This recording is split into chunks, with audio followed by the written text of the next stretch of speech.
We are here for game 5. Boston currently up by 11. Can they close it out and bring home number 18 to piss off Laker Nation? I don't even know how to feel, but I know I got to get this started off right, so I'm going to say, yes, you are now listening to the sounds of Sports Reports' Order. And if you didn't know by now, you about to find out. We got the even kill, born in Texas, raised in VA, representing New Jerusalem to the turnpike, best cheesesteaks, best pizza. You know what I'm saying? Sit down Philly and NY. Don't bring feelings to a fat fight. He is Mr. Logical. And I am your unorthodox statistician. Going left so much he thought I was southpaw. More southpaw than Frank Martin and Devontae Davis put together. Down here in the Alamo, I am 2-5. And we're going to get this thing started off with get it off my chest. But I need y'all to do me a favor out there. Give me a like, give me a subscribe, share it. Do all the free things. We are here for you, so be there for us is all we ask. If you like it, share it on your page. Say your grandma about it. Yes. So get it off my chest. I told Mr. Logical I was going to make this quick. You know what I mean? But, you know, while I'm here, I might as well. I know we're going to record Thursday as well. But, you know, I just want to say congratulations to Major League Baseball for doing the right thing by playing this game at Rickwood Field. You know, Cardinals and Giants, home of the Birmingham Barons of the Negro League. So I appreciate that. You know, it's the day after Juneteenth that it'll be going down. But nonetheless, I love it. But that is not my get it off my chest. This is what got me worked up this week. As I was listening to a podcast, they just happened to be doing some trivia. And this particular trivia question was, or these categories were about the Detroit Pistons. And one of the questions was, here are 4 nicknames. Tell me which one is not James Wiseman's one of his nicknames. So they go down the list, and I'm sitting there listening on my phone. And one of the nicknames they said was the Big Ticket. And I was sitting there and I said, that's got to be the answer. He can't be the Big Ticket. That can't be the right answer. So as they're going on and on and on and on, you know, they give the correct answer, which was not the Big Ticket, which forced me to pause. I stopped in the middle of traffic. You know what I'm saying? As I was driving to my son's school, because, you know, he had track practice, I stopped in the middle of the road. And I said, James Wiseman ain't no fucking Big Ticket. There's only one Big Ticket, and his name is Kevin Garnett. I don't want to hear anything about James Wiseman again. Expel him from the league for this blasphemy. We got no need for his kind around these parts. For one, be original.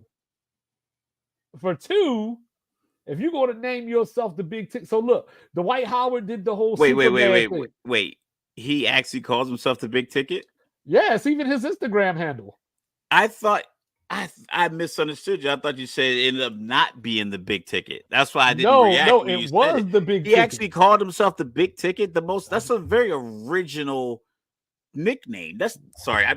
I'm this getting off my chest now. Like that's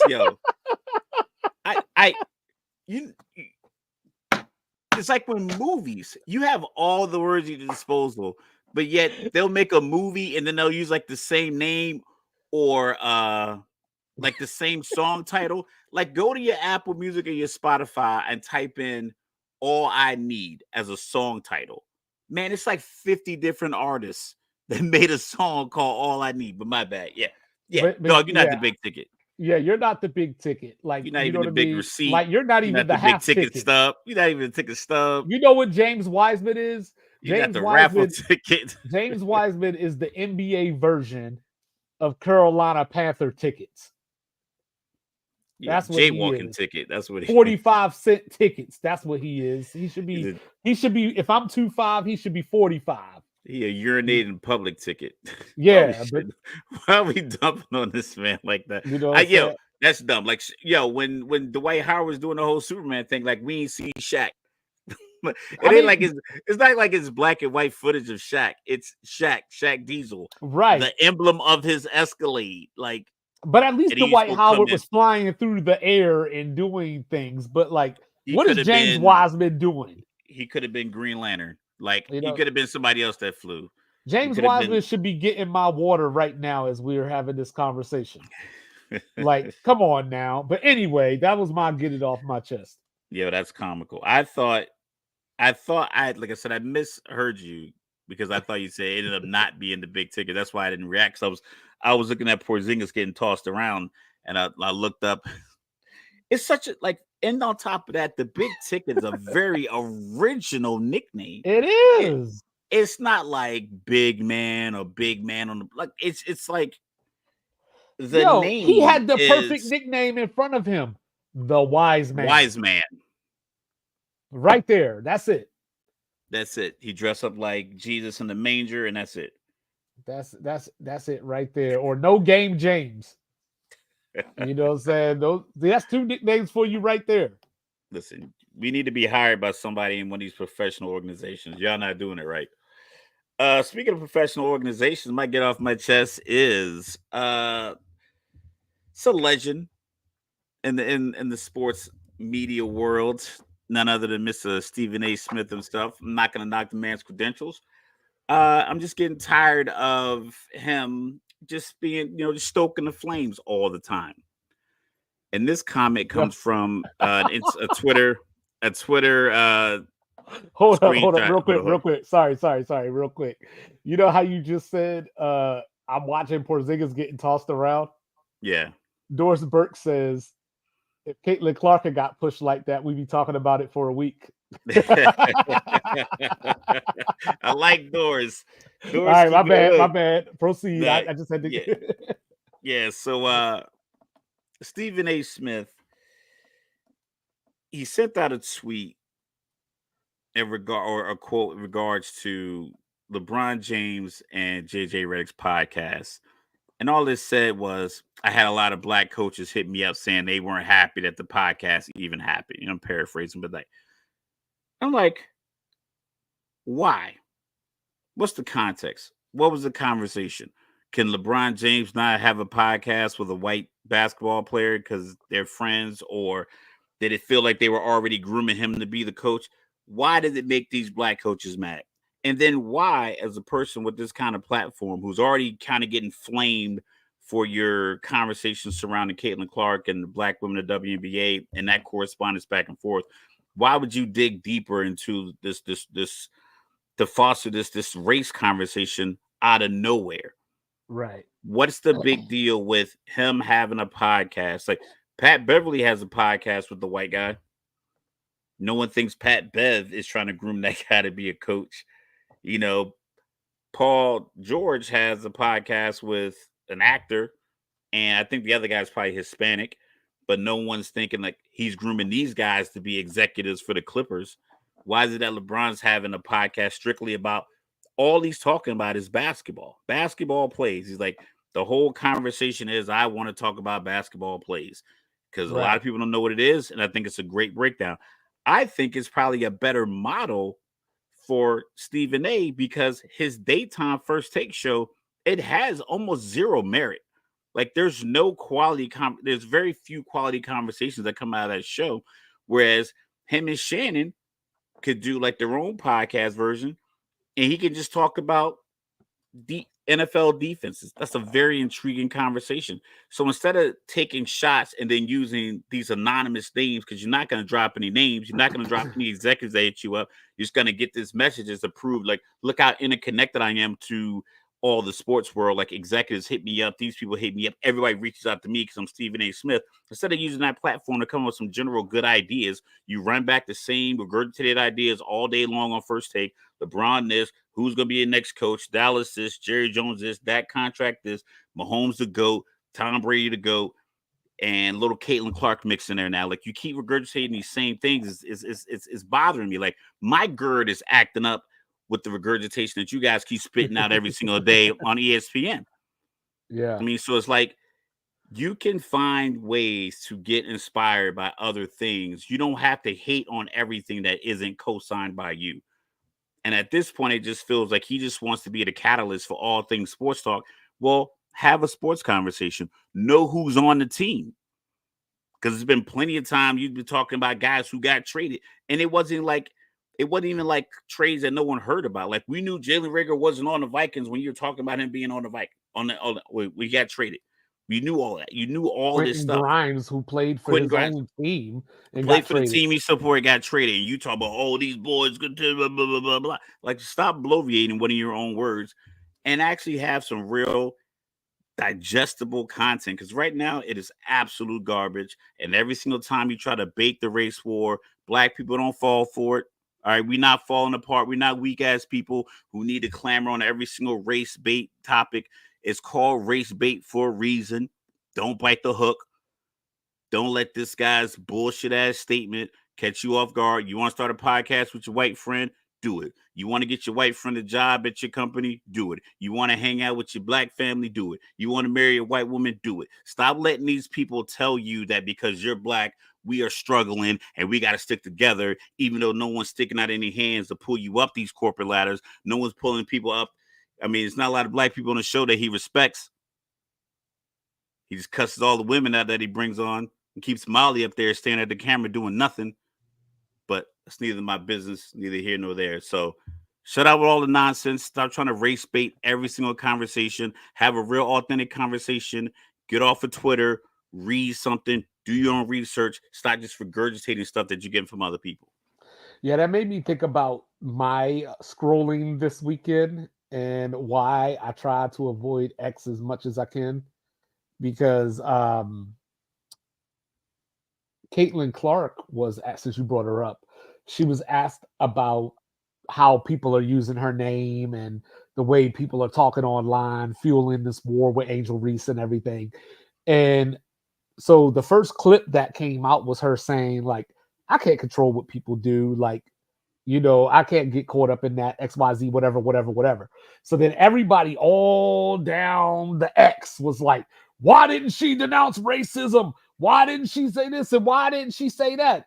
And then like 4 hours later, a new clip from the very same interview came out where she was praising Angel and talking about how like she doesn't support any of that, like XYZ. And it's like, they get y'all every time. Like, you know what I mean? Either watch the whole interview or don't comment on it. Read the transcript or don't comment on it. Also, it's not a 20-something-year-old girl's job to denounce racism for America. That too. Come on now. Like, it's not her job to be the advocate for black people. It's not her job to be the anti-racist focal point for American sports. It's not her job. Her job, she just got this job 2 months ago. Well, that's like the girl on, whatever it was. She was saying the N word, whatever it was, and then she got like allegedly she was gonna get this conservative media job or whatever it was. And I tell people all the time, like, yo, that's the same way Trump got elected because y'all keep paying him attention. Don't feed the trolls. That's it. Don't feed the trolls. That's it. You know what I'm saying? But here we are, Boston up 46-33. We got about 6:20 left in the first half. I think Kyrie angered the Colt again. Like I love how Kyrie goes in and out of like, yeah, I buried this thing with Boston. Like, there's no hard feelings. I thought they would be a little bit louder, blah, blah, blah. Oh, yeah, but Boston's a cult. And if you don't accept it, it was like he had his Rick James Chappelle show moment. And then he comes out here and he's 2 for 7 right now. Yeah, I mean, most fan bases are cults. If you read the definition of a cult or a sect, because I took a couple of religious studies classes throughout my academic journey, and they're pretty much the same. Yeah. The definition is pretty close. Boston is only up 11 now. Yeah, Luca is 2 for 7 as well, for those keeping track at home. Let's So combined put four for this right 14 here. from There the we two go. stars. Porzingis was out here getting ragdolled earlier. Jason Tatum's being aggressive when he's not taking step back threes. He's got 13 right now with 7 assists, 4 rebounds. He's 5 for 10. The boy try to steal Finals Yeah, he MVP might try from to my steal this predictor. Finals MVP. Yeah, Honestly, Jalen man, Brown. I think they wouldn't care. Well, Like, well, because we the thing about it is Jason Tatum. We don't have a problem with him showing up in the first half. It's the second half that, you know, second half that was that legal? What Kyrie just I don't, did? I don't think it was, but I'll have to see it again. The people behind him reacted like as if it wasn't legal. Ooh, Gafford Oh got yeah, him on his heels. Oh, missed it. yeah. So Boston timeout with 4:53 left, 48-39. See if they're going to show the replay right here. No, but yeah. So like, I think Boston closes this out tonight. Coming into tonight, I had Jalen Brown as the Finals MVP. I've pretty much had Jalen Brown as Finals MVP since Game 1. So we'll see Yeah. what happens tonight. I don't want to overreact and just be like Tatum had the better game or the best game in the closeout game. So give him the MVP. I'll just look at it once it happens and we'll go from there. Well, you gotta keep in mind, like the thing that happened today is the greatest thing that happened in sports. So if people are on the fence between Brown and yeah, we'll talk about this as if it's we'll talk about that when we get closer to it. But we know it's gonna be a conversation no matter what, because with if basketball ends tonight, the NBA season ends tonight, that gives us baseball, which doesn't really generate a lot of sports debate. You have hockey, which for some reason, I don't know, is sports debate, is it just focused on sports with black players, like majority of black players? Because it No, seems I like, think it's focused on popular sports. okay, It's just popularity. because baseball is America's pastime, but I guess it doesn't really have like I think they play so many games with baseball Mhm. that it's just a matter of when do the playoffs start when it comes to baseball? Like Right. late August, September, I think people get At least into get me it. to the All-Star break. You get to the All-Star break. If more guys were hitting, 20, 25, 30 home runs before the All-Star game, like, in that late 90s, that's Sosa McGuire era, I think that really brought the audience in. And I don't know what they could do. I know most of the stadiums have short porches and like left and right field to try to kind of maybe sneak a couple home runs. And I think right field at Yankee Stadium is like 314 feet. Back in the day when Babe Ruth played, it was like 380 feet to get a home run in left and right field. It's like 420 to center field. It's crazy that the size of these fields that these guys played on back in the black and white era. But yeah, you got hockey's, and their game 5 is tomorrow in the Stanley Cup Finals. Florida was up 3-0. Similar situation as Dallas when Dallas is down 3-0-3, and then they come out and blow Boston out. Edmonton blew Was it Florida eight to out one? 8-1, and it's like, just like Tim Hardaway Jr. hit, like, what, he hit 5 threes in that little stretch in the fourth quarter. Yeah, he made it to the Finals MVP ladder. So it's like, does he have anything left? It's similar. Like, you got your 8 goals. Would you rather go win 4-1 in game 4 and then win 4-1 in game 5? Save some of those goals, because they were talking about Boston. Would Boston be able to come back?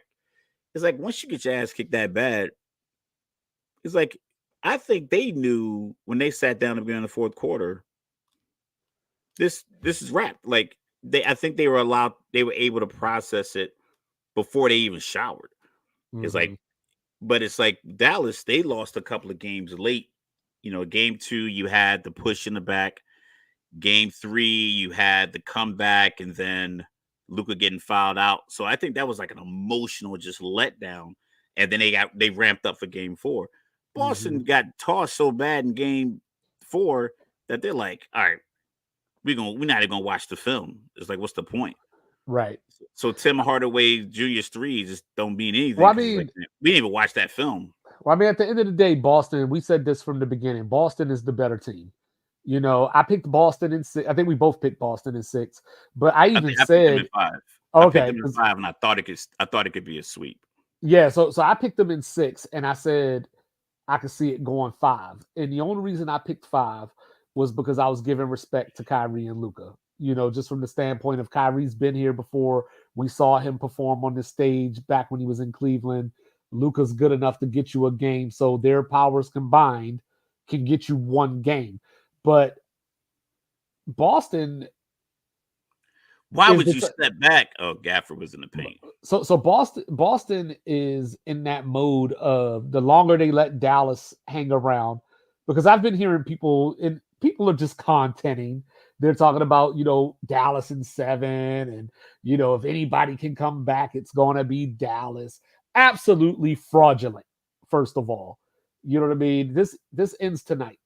First and foremost, I you know what think I people mean. are saying Dallas in 7. They're just guessing. Yeah, they're just saying it so they could be right, and then that Yeah, way, if it happens, it's like, hey, I called that, and it was yeah. like I would have been impressed if you called it from the beginning of the finals, because now you're just talking, But as I looked at this series, there's nothing that Dallas has done outside of Friday night that I can point to and say that's the trick, that's the secret, that's the way you go about it, because I Boston think just has too many options. I think game 3 had a real when they started that comeback, when they were down 21 and then they came back. I thought Dallas had a real shot, but you burn a lot of energy on those comebacks. And it was a few possessions when it was 93-90, And they Boston couldn't still was score. up 3 and they couldn't score. And it was a couple of, I Look at think this, they got getting it. taken to the basket by Al Horford off the dribble. Oh, yeah, I'm like a little bit behind you. Yeah, and that's the thing with role players. You say typically they play better at home. I think Boston's treated their role players with a little bit more I won't say respect, but I think They involve them earlier more. involved them earlier, like throughout the year. And I think it's just basically what you're doing now isn't, hey, I need a game from you, Sam Hauser. I keep calling him Cole Hauser, the actor from some great Well, movies. it's like last year when the Warriors played the Lakers, and Lonnie Walker came off the bench and had the great game, and it was Yeah. like, you got to stay ready, and it's like, yeah, Yeah, I yeah. mean, You should yeah. have let him get some run in December. That way, when the playoffs come around, you know that these guys can do this. But that just comes down to coaching and having the right kind of team. I don't know if every team is built this way. Like we talk about, like I like to have these conversations with myself on the nights we record to think about like conversation I would bring up. And I read something with Kendrick Perkins saying that whatever coach the Lakers bring in, they got to be championship ready because you have LeBron and AD. And it's like people got to stop saying that as if that's enough. LeBron and AD aren't your quintessential game changers in the NBA anymore based off the way the NBA is played. They are still two of the top 15, top 20 players in the league. And any given night, you can get both of them giving you 30 with little to no resistance because the way AD plays, it's hard for your typical 7-footer to guard him. And then if you try to put a smaller guy on him who's athletic, he can still shoot the jump shot, and he's extended his range. And every once in a while, I think he puts up a 3, not often. LeBron is just LeBron; he can do what he does. But if you have a bunch of other guys around him who can't shoot, doesn't work. If Boston has the Lakers supporting cast with Jaylen Brown and Jason Tatum, they're not in the NBA Finals either because those guys don't complement what you get from Brown and Tatum. But what Brown does and Tatum, like, championship ready even mean? Like, you know what I mean? Like, so like if I peel this back, right? Let's just say, all right, we want to go hire Tyronn Lue. That was 8 years ago. Let me go hire Doc Rivers. That I was think 16 years ago. I don't think it's like you have your mindset has to be a successful season is a championship. Ooh, I But don't know. I think most people, operate that way. Nah, not most teams. Detroit Pistons No, aren't not starting their teams, but I'm season. saying like as a coach, I think most coaches operate that way. Nah, you know who you have and what your staff looks like and what your like you know what it looks like and you know every team isn't built to win a championship. Like Frank Vogel knew Phoenix wasn't because they didn't have a point guard. Right, which he had been asking for that they never provided him. Yeah. Damn, Uh, Derek White. Ugh. He ate all of that parquet. Oh, oh, mm, all of it. He ate all of it. and stayed on the floor. You know what I mean? But yeah, Did so he like lose? I Did he lose a tooth in the pursuit of a yeah, championship? he checked for it, but yeah, I think that like to that point, that's where teams you have to evaluate yourselves in real terms. Like, don't bring feelings to a fact fight. So you have to look at your landscape and say, this is where we are. This is where we want to be. This is how far we are from where we want to be. So, like, we used to do like feedbacks or whatever, and Yeah, then you would do your initial. This is what I expect of you. Then you do correct. your midterm. Hey, this is what I've seen This- so far to get to this level. This is what I need to see, or maintain what you're doing, or hey, pull some of that back because you know what I mean. Like you are doing what I need you to do, but You're other volunteering too things, much. I right, need you're right. focused on school, and I get that, but I need you to get better at your job. And I This think aspect, that's yeah, where these teams are. So, like, if you're a team like the Wizards, for example, you go, hey, we're at the bottom of the NBA. Our best players are Jordan Poole and Kyle Kuzma. So we have a long way to get to the top of the mountain. But how we get there is we accumulate draft picks. We get the number 2 pick in the draft. Usually correct. you hope for a better draft, but you got the number 2 pick in the draft. You draft somebody that you think is going to be your future because you drafted Koulibaly last year. And then when we get to the All Star game next season, you go, where are we now versus where we were when this process started? Whereas the Lakers are basically, teams like the Lakers are basically like, we got LeBron and AD. And then you fast forward 3-4 months, we got LeBron and AD. There ain't no reason that we can't do this. You get to the playoffs, you get swept, or you lose in 5. We got LeBron and AD. And then it's just a continuous cycle that never goes anywhere. Because they, like I said to you probably 2 seasons ago, that if I'm running the Lakers, if I can't keep this team together, I'm trading LeBron. I'm trading AD. Uh-huh. And at the time, I didn't think that it was time to trade AD, but you know what I mean? But we're past that time now. Yeah, and that's the thing, and that's the problem with And some of these LeBron got to poorly go run too. It's this is what the Lakers are. The Lakers are a TV show, and they need to keep people coming to the live recordings of that TV show. That's it.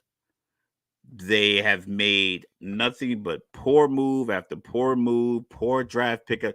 Like at some So, point, so, so if they they traded should have just LeBron and drafted. kept They AD, should have you just don't think drafted. people would come? I don't think you can sell that Tuesday night ticket for $20,000 without LeBron. Okay, That fair enough. the Warriors Lakers game on NBA Tuesday night primetime game, that courtside ticket that goes for $20,000 in January, you don't sell that with AD, Reeves, D'Lo, Uh-huh. Vanderbilt, you know, and Rui. You need LeBron because other than that, like the team isn't a successful team. Even with LeBron on it, is like they're a playoff team. They're a really good team.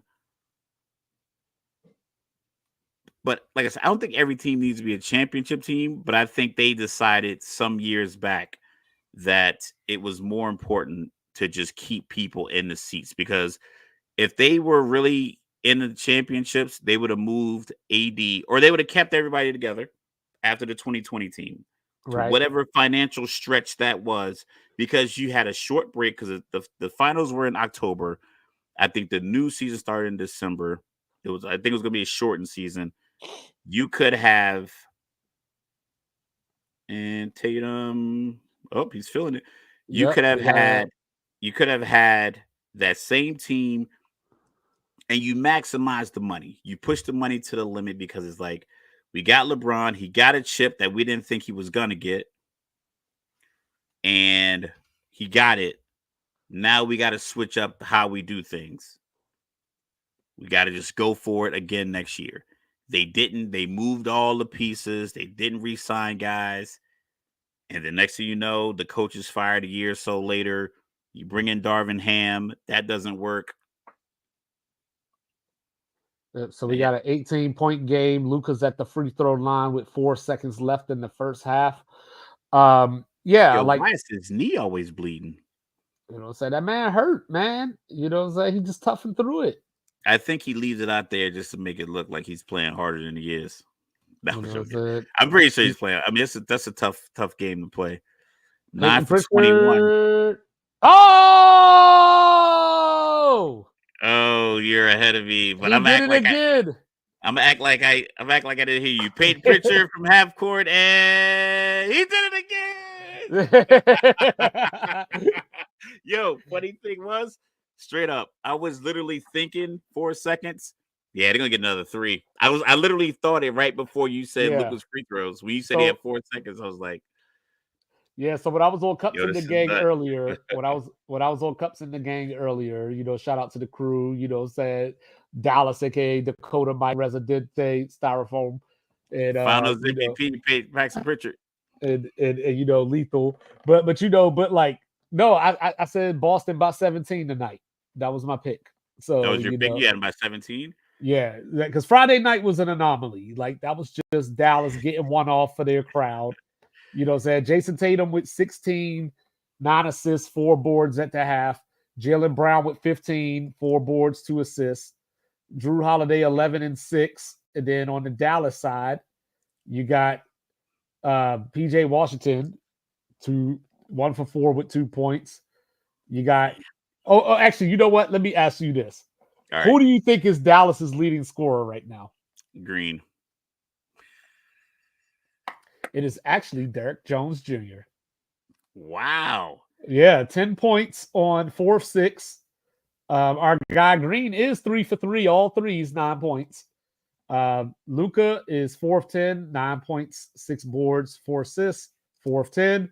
Kyrie is 2 of 8, 5 points, 5 assists. So, as we talk about how do you build teams, I'm no expert in how to build teams. What I have is I watch seasons play out, and then we use the end result, and then you and we have conversations that kind of break it backwards. Like, I'm not definitive in my position. Like, if you hired me on your staff, I can pick you a great team. But I can look and see, as like you said, the Air Force feedback model. You give the feedback at the beginning of you're listed, now it's called the EPB, but it's like used to call the EPR, listed performance report. You give that evaluation early on, and then 6 months down the line. So a quarter way through your season, you know who can play, you know what your rotation is, you know who you can trust, you know who's ready for the moment, you know who practices hard, you know who's ready. If you have to put them on the bench for a couple of games and they come back in, I think you kind of have all this information. I think the contracts of some of these teams are signing these guys too, and probably locking them in a little bit more. But we have teams like Boston. Boston's role players, if they had the half that the Dallas role players are having right now, you got Derek Jones Jr. with 10, doesn't normally score that many points. Gafford, I think I've seen him get a couple of dunks. Lively has a couple of dunks. Green is 3 for 3 from 3. PJ Washington just had a travel call, so he's not playing that great. With Dallas in the second half, with Kyrie and Luka not playing that great in the first half, those two guys have to push the issue for themselves to get going. So even though these role players are giving you looking at like 30 points between the three or four of them, they can't get you 30 points in the second half and Luka and Kyrie do their thing because it's all based off of what Luka and Kyrie do for them. Whereas Derek White, Sam Hauser, and Pritchard could get you 9 more points without Jason Tatum or Jaylen Brown being involved at all. Yo, So, I mean, how far down the list did they get to end up on Julius Randle? Like, how many players did you go through to be like, yo, we're going to invite Julius Randle to this game? listen, they had Josh Hart last week. They had Paul George at some point in this Embiid. series. They had Embiid You on went there. from Embiid to Julius Randle. I mean, as far as like basketball, like Embiid talking about the whole East was hurt, including myself. Dog, you always hurt. And the fact that you brought up that you were hurt, like it's like you're taking a shot at Boston, like as if they're not beating the team that made it through the Western juggernaut. And that's the problem Right. that I'm gonna have with the conversations. Like, oh, the East was weak. Cool. But the West was strong, and a fifth seed came out of the West. So that's how deep they were. They were so Right. deep that a fifth seed Right. came out and a 2 seed beat the defending champions who were a 3 Hey, seed. All this stuff is you great. saw But Embiid give Paul George that side eye, like, "Hey, you coming? You coming?" I saw a meme, and I don't know if it's how accurate it was a picture from far away, and it was Nick Nurse and LeBron eating lunch at some skyrise. Oh yeah, I saw that. Yeah. I don't know if it was in Philly or if they were in New York, but I mean, I don't know what city they were in, but you know, they were eating lunch. I don't know if that's legal. Hey, they're just colleagues, I guess. You know what I Yeah. mean? I I mean, can with eat these lunch with somebody as long as I don't see. tampering rules, you never know. So I'm not sure. I can't see. I don't know. I don't foresee that many changes coming up the NBA next year. I think people are gonna look at the Boston models and say, "Can we keep?" You got to get lucky. Well, Embiid brought it up. Embiid brought up the great point of because we've been talking about how Boston needs to keep it together as long as possible. You know, Jason Tatum is eligible for 5 years, 315 this year, but the new Give it. CBA rules and these new aprons, you know, so like is Boston I mean, obviously Boston will retool as long as you keep the core, you're fine. You know what I Correct. mean? But has anybody been tampering with Klay Thompson? Yo, like I said, just from the outside and seeing like this happen with multiple, players before, I would have to say that I think one of the play I think management sent the message through one of the players. Steph or Draymond, probably Steph, probably got the message. Hey man, I don't think we're gonna re-sign Klay. Or can you talk to him and see what he's willing to do? Because the only reason for him to remove pictures of him and Steph with championship trophies, because like no matter what, you still won a championship. So regardless who's in the picture, you're in the picture with a championship trophy that you were a vital piece in winning. So I Right. don't know why you remove that picture unless somehow the beef or the message came from Steph. You know what I mean? Like Steph went to him like, listen, man, why don't you just take a little bit less and stay? And he's like, why don't you take less? You the one about to make 60 million. Damn near. But that's different. I'm Steph. I'm Finals MVP. So and sometimes like I think relationships they run their course, and this might be it. And with all the people who are leaving, their GM left last year. It's a new crop of people. Like I said, it's like when a player gets traded from one team to another. It's like they don't love you. Like it's not. They're here for business now. Like that person doesn't know. That person doesn't know who you are.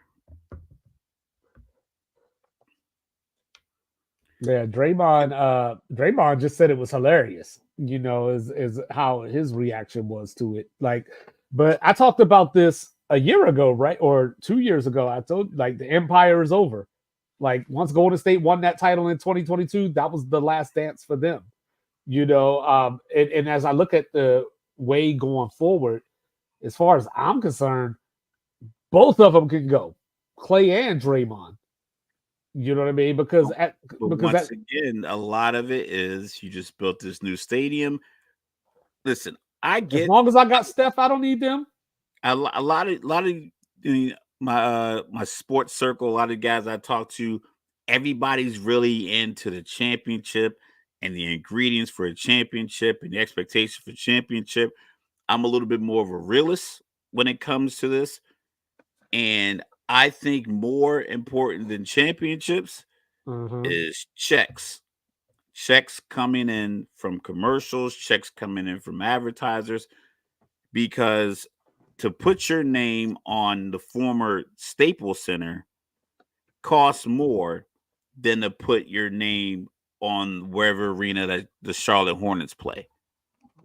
So, in order to continue to be in that tax bracket, Mm-hmm. some of these teams will sacrifice the concept and the contract of winning simply just to keep guys together, just to keep people coming to the games.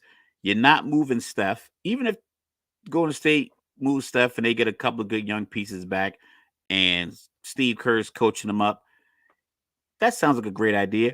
Or you lose all your veterans and you're Greg Popovich down in San Antonio for the last 5 years. Popovich is still a good coach. His record doesn't tell you that, but he's still a good coach. But you had your run, you had your dynasty, you had your legends, and it just fizzled out because you're good for so many years. You don't get a good crop of he's you have to be good enough to get those kind of players because Tony Parker wasn't an all-time talent. Neither was Ginobili. Duncan was, but Duncan had limitations. He wasn't just athletically gifted. He just was a smart basketball player who was able to be coached. Pop moved him to the bench. So Kawhi, this was young Kawhi before it was 23, 24, 26 point Kawhi. It was 14-point Kawhi. So in order to put all these pieces together and to beat the teams that he did for the length, I'll say it again: Tony Parker, Manu Ginobili, Tim Duncan, all these Boris Diaw, all these essentially mediocre guys who were on his team that he led to championships. They were a better version of the '04 Detroit Pistons for 2 decades, essentially. Yeah, Right. they were talented. Tell me what he did in Charlotte, Mike. I'm not saying everybody in the NBA has talent. I'm talking about the talent teams that they beat. They beat the Lakers. They beat Dallas a lot. They were beating OKC. They beat the Miami Heatles with LeBron and T Waits. They beat some of the top talented players in the league with guys that weren't on their talent tier. I'm not saying that players in the NBA aren't talented. Every single guy in the league is so talented, so fast, so athletic. But compared to the upper echelon talent, that top 1% of the league, those top four or five guys, San Antonio never had one of those guys. But we saw what it looks like when you don't have them. If Steve Kerr keeps coaching, eventually Clay, Draymond, and Steph will be gone. And he'll have Wiggins is going to be gone as well. So he's going to have to start over with a new crop. He's going to be in the same boat as Popovich, if he sticks around. So are Yeah, he you just willing signed that 3-year extension, making him the highest paid coach in history. are you willing to just keep coaching because you love coaching, or do you want yeah, it takes more and Rudy Gay's always seemed like he's always Rudy over. Gay's never won a playoff series. Yeah, and Never they been on a always team to seem win a old. playoff series. And Mike, said, we was rocking earlier, but this is where I do my heel turn. You know what I'm saying? Don't come in here with the DeMar DeRozan stuff. We don't do that on Sports Reports' order. You you keep DeMar DeRozan over there, or as I like to call him, DeFrozen. Yeah. Like, you know what I mean? If you need some What regular Pop had season he had wins, like that's your 20. guy. Yeah, Popovich had 20 seasons where yeah, I yeah, he's talented. He can do stuff. Thanasis.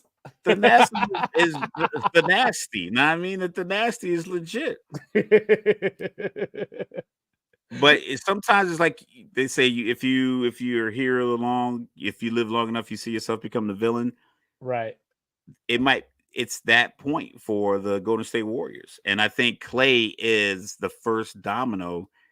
And once again, I think having, well, I like to say, having an OG in your corner, somebody that you can call when you might be overreacting, is always a great. Like for me, it's my pops. If I think I'm out of bounds on something, or if I'm feeling loopy about whatever, I call my pops. He'll bring me back. Like I called him once when I was a young airman, and I thought he was gonna like cuss me out. And he was like, "Listen, man, you can't chase that girl around the world." I was like, "What?" He was like, "What you gonna do? Chase her around the world? If she goes, she go. You be all right."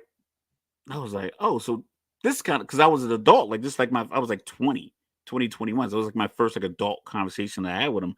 He's like, "You can't chase her around the world, dog. Get on your plane, go on Yeah. your deployment, figure it out when you back." Okay, so like some Clay might need somebody like, listen, man, don't worry about the social media stuff. Eventually, this was not going to last. The money was going to run out. Right. The well was going to run dry. They can't just keep hemorrhaging money, because what you going to do? You go out there, you take a bunch of money, and you got to play 40 minutes, and you guys end up 37 and 45. Is that how you want to ride out the end of your dynasty? Or do you want to say, you know what? We had a great run, which they did. They had an all-time run. They had all-time talent. They're associated with some of the, like a big collapse where they caused someone to call a big collapse, and they basically broke up OKC for 4 or 5 years, and then their own team. But instead, they pulled the guy from OKC to the team, and they went on 3 more finals runs.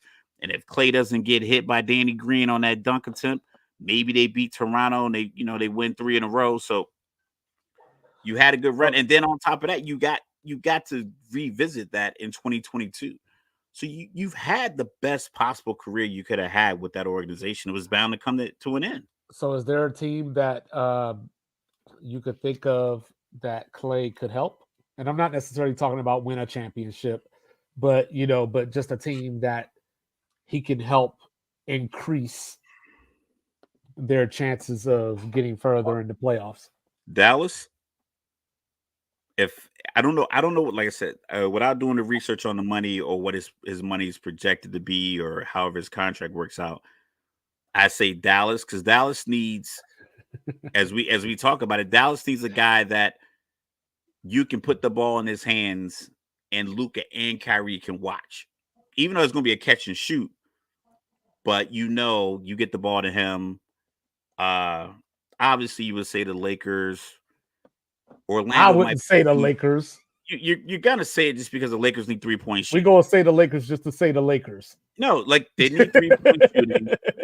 And if he and that let's keep it 100. If he's really pissed, if he's really truly pissed, and he's gonna make an emotional decision on his movement, and he's really pissed. We see all the time in the NFL when guys don't get their money, they go to a team in conference for less money. Like Saquon Barkley probably could have gone to like Tennessee and gotten that money, maybe a little more. But he's like, you know what? New York, you didn't want to pay me. I'm going to Philly. So, oh, you guys don't want to pay me? I'm going down to 5 or the 405 or the Pacific Coast Highway, and I'm going down to LA, and I'm gonna shoot threes for my dad's former teams. Yeah. But like I said, I don't think it's a good move. Like, listen, by no means my suggestions are saying that these are good moves. It is saying, like, if he wants to play for any kind of contender, he's gonna have to stay out there and just be a spot, Well, I got three not teams in necessarily three mind. and D. I got three teams in mind that you didn't And they got say. it, and I think the teams have to be older, because I don't think a young team, because he doesn't. I don't think he gives you enough. Well, I'm Like gonna Gordon bring up a Hayward, young team. I'm gonna bring yeah, up a young team. I got Gordon three. Well, Hayward, actually, I got four teams. I got four yeah, teams. like Gordon Hayward to OKC, he can give you, 10, 15 minutes, and he'll give you the hustle stuff without Yep, really that's getting one open unk. shots. That's one. But I don't know what Clay gives you outside of like just being a threat to score, and his length defensively. But I don't know if he's like, if it's at this point in his career, is he going to be a guy that's willing just to come off the bench and play defense All right, so first and I then got get shot? I got four teams for you. All right, All right, Orlando. young team, right? Yeah, just a young team, just to have a vet in the room. Just somebody. No, not the Knicks. I don't like the Knicks. Just to have somebody around that can mentor and bring a certain credibility and respect into the locker room. Milwaukee, I think, would be a good place for him. A team that still has championship aspirations, though I still think they're a little misguided, but a team that has championship aspirations and adding another shooter. Um, for the young team outside of Orlando, I was actually thinking OKC, from that same mentorship standpoint, but giving OKC another shooter to open up the floor for SGA and J Will to do their work. And then the last team that I was going to say, because, as you're having conversations like this, you got to reach a little bit. Okay. You got to reach a little bit. But I can see him being sixth man coming off the bench in Cleveland.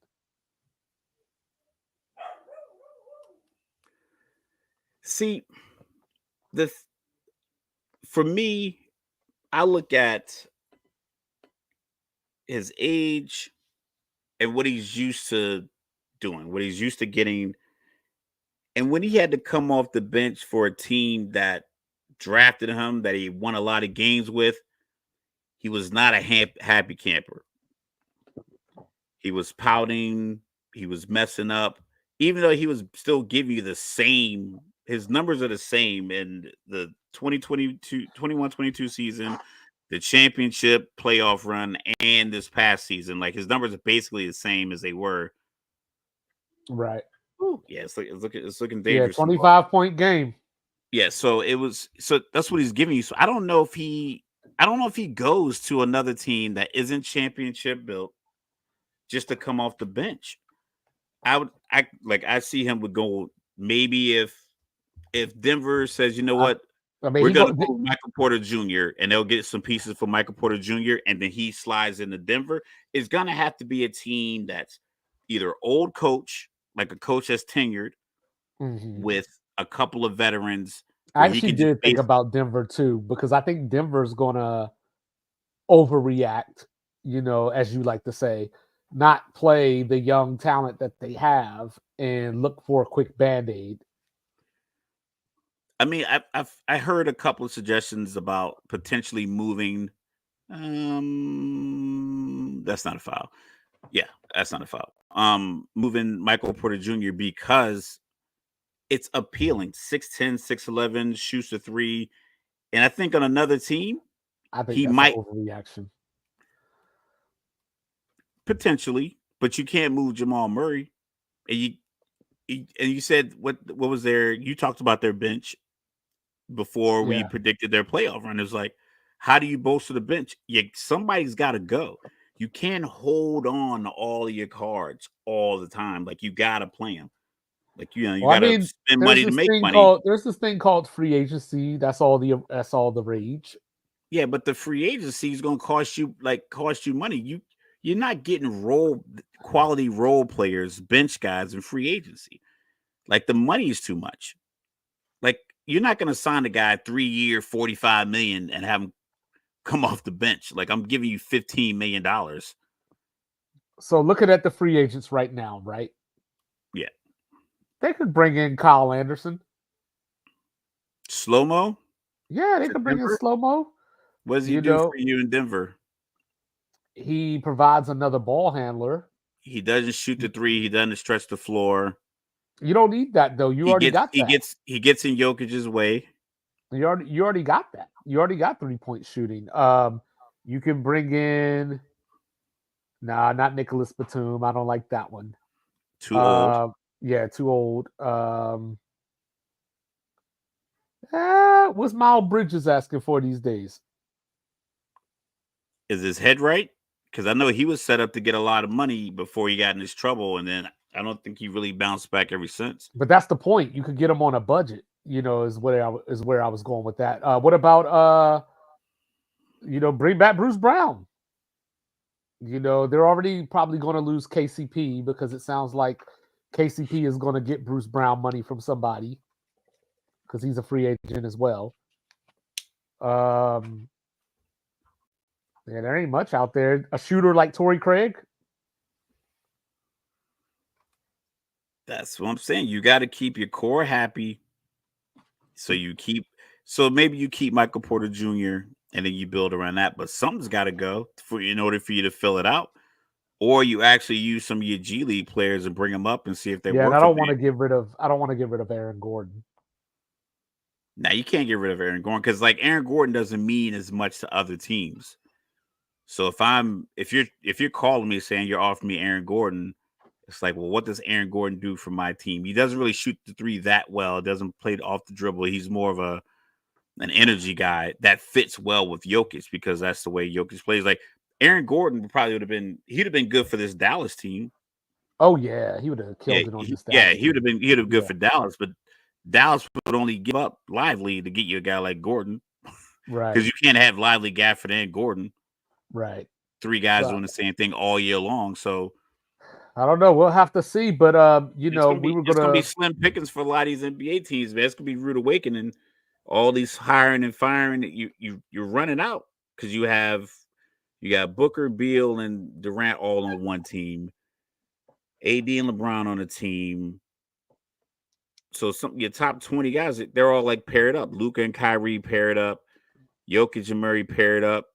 So if you don't develop your own pair, like Cleveland with Garland and Mitchell, instead of trying to figure out, how do we keep this together? How do we keep this core? Because they have Jared Allen, Mobley, Mitchell, and Garland. Like, that's a good, solid core to build around. But instead, they fired a coach, and now they're going to be moving those pieces. It's just, we talked about it a couple weeks ago in case studies. Like, if you can simply look at the end of seasons for the last 10 years at all the teams that haven't really competed for championships, what were they doing wrong? A lot of them was frantic decisions at the coaching position, either quick hires of people who should have been hired or quick hooks for people who should have been given longer terms or more chances.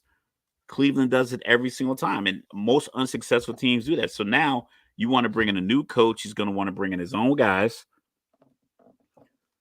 And then who do you get rid of? If you don't fire the GM, you got to fire the coach.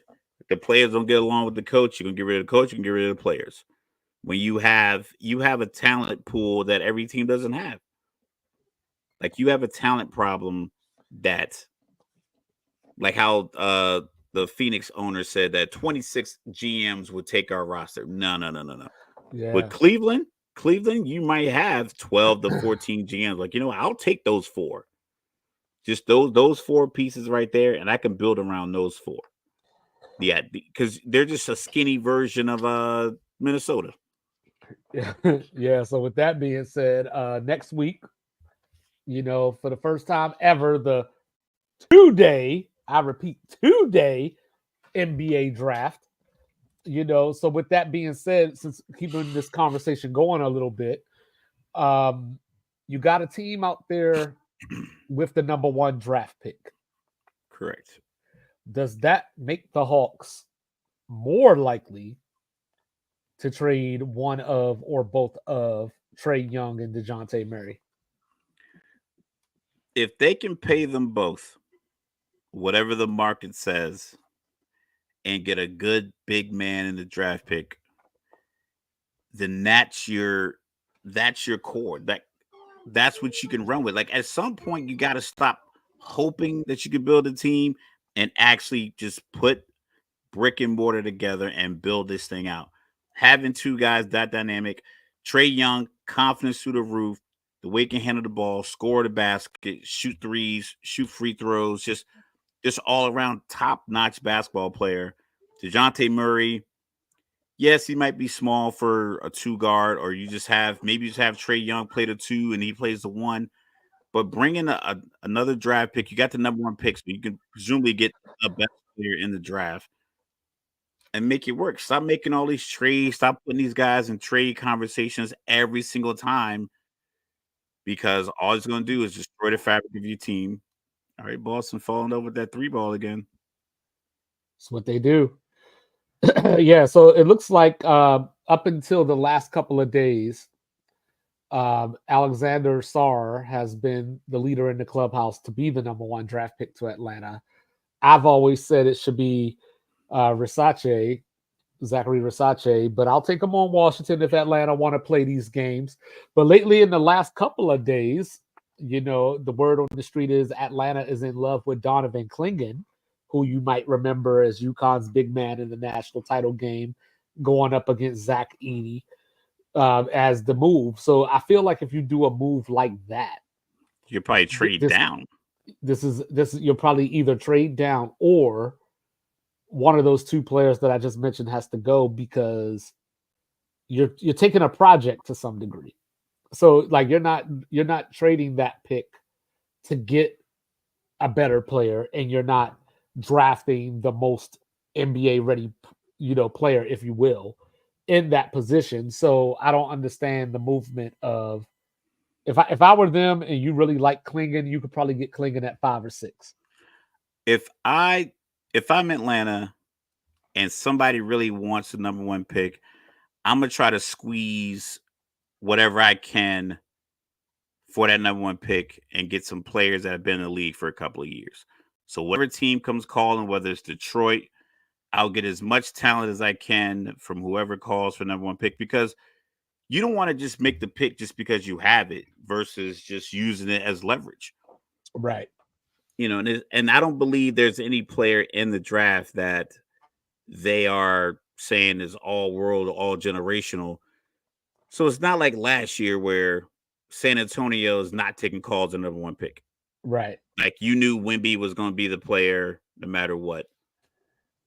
I don't think that guy's in this draft. And if you can if you can get someone that calls and says, hey, we want to make this move. Hey, Detroit calls, we'll give you Cade Cunningham and James Wiseman and, our next 3 first-round picks, whatever the case may be, then, yeah, maybe you entertain that. Not necessarily like those 2 players, but something along those lines. No, there's a couple of guys that I have my eye on. Obviously, like you said, not generational per se, but Steph Castle out of UConn, 6'7", point guard, gonna be a hound on defense, going to get up in you. Could be a 17, 18 point a game guy, but nothing that's going to blow your socks off, from the standpoint of, hey, we just got Vince Carter or even a Tracy McGrady or somebody like that. I want to know where Zach Edey goes. Like, I like him in OKC, maybe Chicago, depending on, what Chicago does with their draft picks, if they trade or do something along those lines. Obviously, I want to know where Paper Towel is going to end up, because the word on the street is Dallas might like Paper Towel at 58. But, Rick Carlisle, head coach of the Indiana Pacers, seems to think Paper Towel. Yeah, Paper Towel. Our guy, Bronny. Paper Towel? Yeah, Paper Towel. He named himself after Bronny. Paper Towel. Yeah. It's like, I thought you said because he was soft. Said what is it? The thicker quilt to pick her upper. Bounty. That's Bounty. That's Bounty. That's Bounty. Wrong song. But Bronny it still is applies. Picker upper, right? Yeah, there you go. But yeah. I don't know, one of them. We about to get sued, but it's cool. One of them. But yeah, but Bronny, like Rick Carlisle thinks he could go higher than that, and even possibly late first round. I don't see that. If he was 6'7", I would believe it. But the fact that he's they had him at 6'1", 6'2", 6'1". Yeah, so like I think we already saw Avery Bradley go in the first round. I don't need to see it again. But I don't think anyone's gonna reach for him. This 2-day drafting is. Mike, also for your Chicago Bulls, I was looking at Devin Carter, out of Providence. We'll see, like if they were to take him. I wonder how that fit will work next to Kobe White, but I think that's a good pick. I think he's going to be one of the better players in this draft. And then of course you got Jalen Williams' little brother, Cody, who's being talked about as a potential top 5 pick. Yeah. So there are players in this draft, dudes that I just don't know how many all-stars there will be, but there'll be a bunch of good players. We used to get all-stars at the top of the draft, and now it seems as if we're getting a lot of, he reminds me of Mike Miller kind of picks. I saw when I first started researching the draft about 6 months ago, Yeah, you said Uh, something to me that was like, that's why I was trying to think back yeah, to it it. was Buzelis. They were comparing to Mike Dunleavy, and they had him going number 3 in the draft. And I was like, you can't pick Mike Dunleavy at number 3. I think Mike wasn't he a first round pick though. He was, but I mean, like, for all you people out there, I don't know if I should include you in this because you said some things in the past, but I'll spare you this time. All you people out there talking about how these players are more talented and all this kind of stuff, you can't tell me that Mike Dunleavy is going at number 3 and say that it's more talented. Just saying. Just saying. Yeah, it's there's this. I've heard a lot of conversations between different, former NBA players and their podcasts, and they're saying how the development of players is not what it used to be. Like I said, Tom Brady said the same thing about About quarterbacks. quarterbacks. Yeah. What I think it is ultimately is that Got you, bro. you're getting so many videos and clips, and I think we're oversaturated with amateur players to the point where you think the talent is watered down. It probably always is the level that it's at, except now the cream that rises to the top that we would see back in the 90s and early 2000s. Now everybody's on it. Every website has a rank. They're ranking kids in 4th grade now. I saw something like the number 1 point guard in a class of 2033, something like that. Yeah. Class of 2032, number 1 ranked point guard, number 1 ranked shooting guard in class of 2032. 4th graders. That's So bananas. I think we're just being inundated and just saturated with I think it's just so it looks like, oh, the talent isn't there, but really there's only a few slots in the NBA. College basketball's always had a bunch of teams. I mean, he says like how many 300 363, I think it is. teams that are eligible for the tournament. So you're not going to have 363 outstanding basketball teams. There's going to be a lot of players that aren't as good as your top. That Well, I happens in think the any problem organization. It is, happens at your college. Like the person who graduated with a 4.0 GPA, cum laude, is not going to be this, the guy who graduated 2.7 GPA. They both well, got I degrees, but think the one guy got a problem 4.0. is that we see a bunch of 6'10" dudes that like to shoot 3-pointers and dribble the ball a little bit, and we just go, they're talented.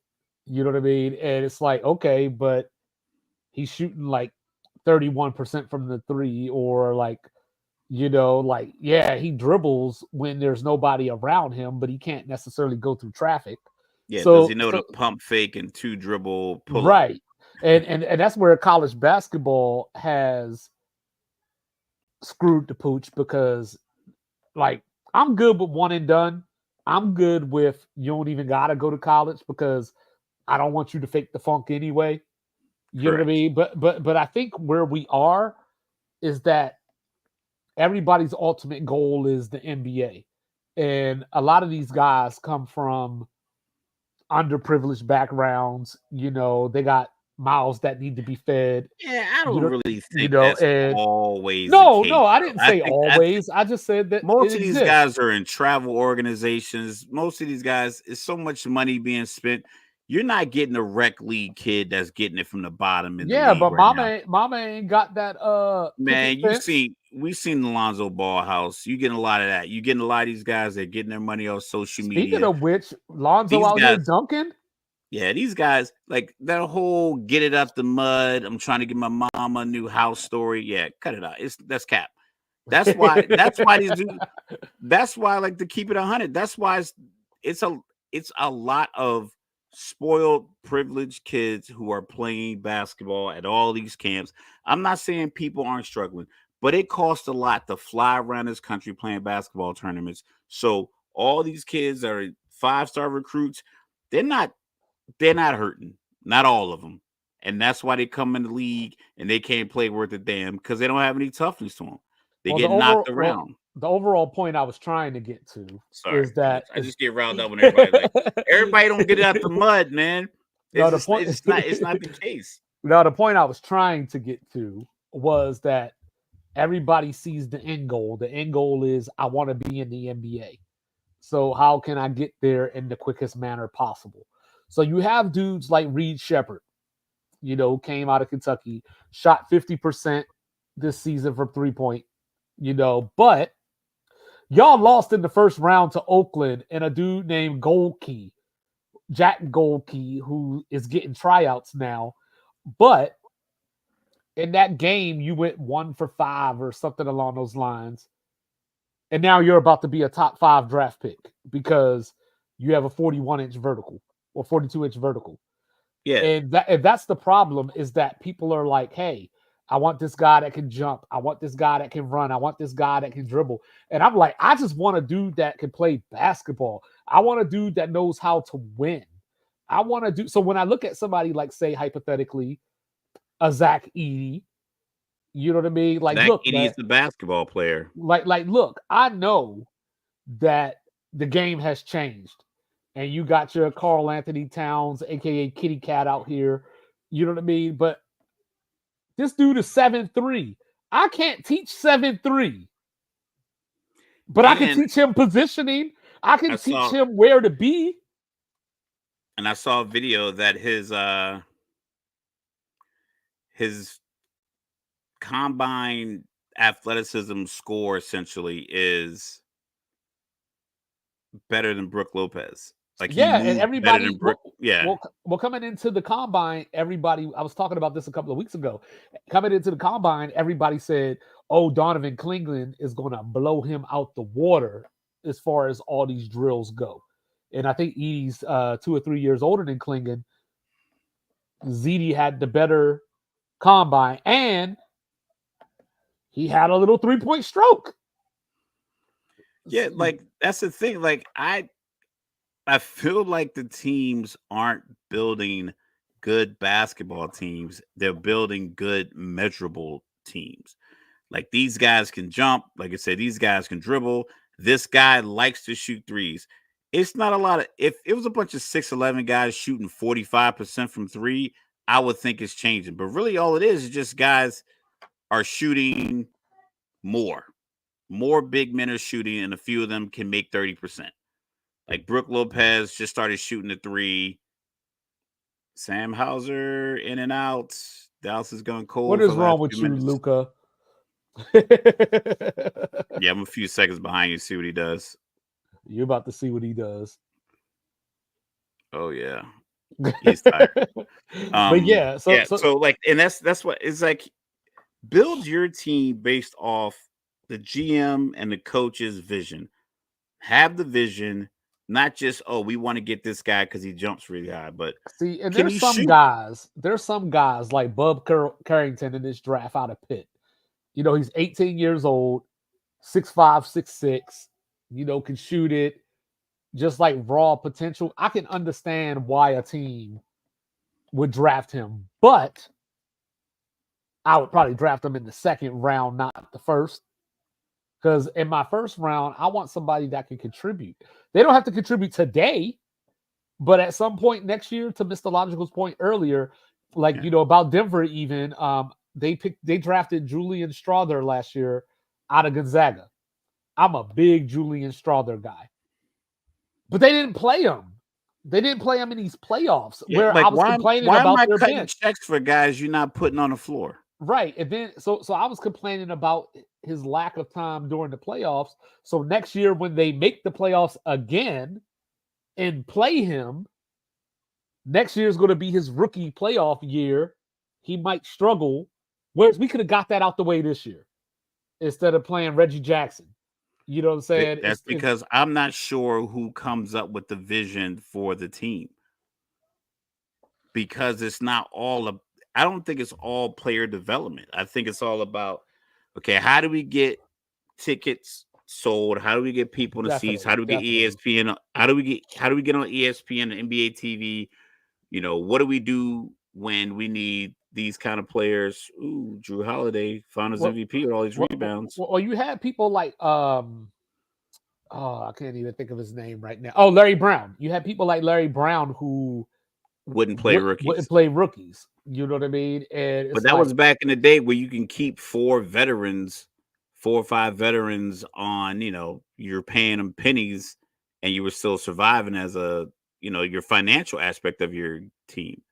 But now you have to play the young guys. And I remember it might have been this Jason Tatum draft, but it was the boy out of Kansas, Jackson.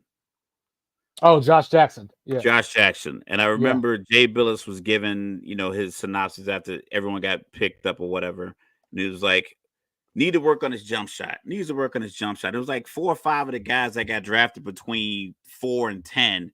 One of the critiques of them, one of the things they needed to improve was their jump shot. I'm like, how you drafting shooting guards in the top 10 that need to work on their shooting? I mean, shooting guard. Because they were 6'7", they could defend, and it was like they're 6'7", they could defend guys like Paul George and Kawhi and LeBron and D Wade on the wing. It was like you develop guys that you have in your organization for that. You use top draft picks to get the best player available. You don't use draft picks to kind of like hope you can create a Kobe stopper or hope you can create a Kawhi stopper. How am I making my team better? Like if I'm drafting a shooting guard and he can't shoot, what happens if he's not that good defensively? Why I'm going draft what am I doing Julius Randle as a power forward when he ain't got no power? Yeah, I don't know what this Julius Randle thing is. I always thought he was a really good basketball player. I'm just piggybacking off of your point. He went to the Lakers had a good core of players, and they gave it all up for Come for on, AD. it's just an inside joke now. That's all it is. Yeah, you know what I mean. Someone came up. Yeah, yeah. Someone said something about Julius. Yeah, I mean, I get it, but like if you look at some teams, you can build through free agency, but you got to hit. Like it's all a matter of luck, and I get that part. But there still is a matter of like you made a poor decision. Like, why is Washington trading away players? Like, why they to do what? Like, we've seen the crop of young players coming in. We don't even do the sophomore versus the rookie game anymore. So you can because they don't get any run. So you can be bad again next year in the scoot for Coop. Or maybe you're trying to get Ace Bailey. I don't know. I like Ace Bailey. But, but everybody's trying to tank for Cooper Flag. So, you could get something in this draft, maybe trade it if you need to. But then, here we go. Most playoff wins before turning 27. Jason Tatum is 4th all time. How about it? Yeah, I'm a little, I just got to that. I don't know who he beat in all these one-on-one games, but like apparently this will be win number 68 for him. But those other guys had 9 championships. I can't even argue with you. That's crazy. I can't even argue with that. But Kyrie Irving, the hero that was supposed to, chase Boston down, 3 for 12. Jason Tatum and Jaylen Brown combined 14 of 37. Drew Holiday 15, 9 and 4 on 7 of 13. Derek White with 11 and 7. Boston up by 19 at the end of 3. This is crazy. It's a crazy little run. That I like the parody because we talked about that before. This is going to be like the 6th different champion in the last 6 seasons, correct? Correct. So we got Golden State, Toronto, Milwaukee, Lakers, Milwaukee, Golden State again. And then last year was Denver. Yeah. So yeah. Well, I guess we had that repeat if you start at Toronto. Yeah. Because Golden State won the year before. I think it's good. I think it's good for the league. No, I love it too, but ratings usually say that the fans tune in for the dynasty. I mean, most NBA teams are in pretty popular cities. You have Boston, you got Philly, New York, you got a couple teams there. You don't have that many teams in these like destitute areas where they're not popular enough to where they're driving the ratings needle. Right. You just got to play good basketball. I mean, like I said, there was a team in Cleveland that had a guy, and they were on TV all the time because they move the needle. Then you have a team like San Antonio. Oh, did he step out of bounds? Oh, all right. Luka. Oh, I'm going off now. You know what I'm saying? He ain't feeling these refs tonight. Oh, Luka got another foul call. You know what I'm saying? No, he's saying that Derek White on the block shot. He's saying Derek White fouled Oh, him. that should have been a foul. Yeah. Oh, You know what I'm saying? But yeah. But as we look around the sports world, you know, like NBA finals going on, I know, but we didn't have a moment to talk about one Trevor Lawrence,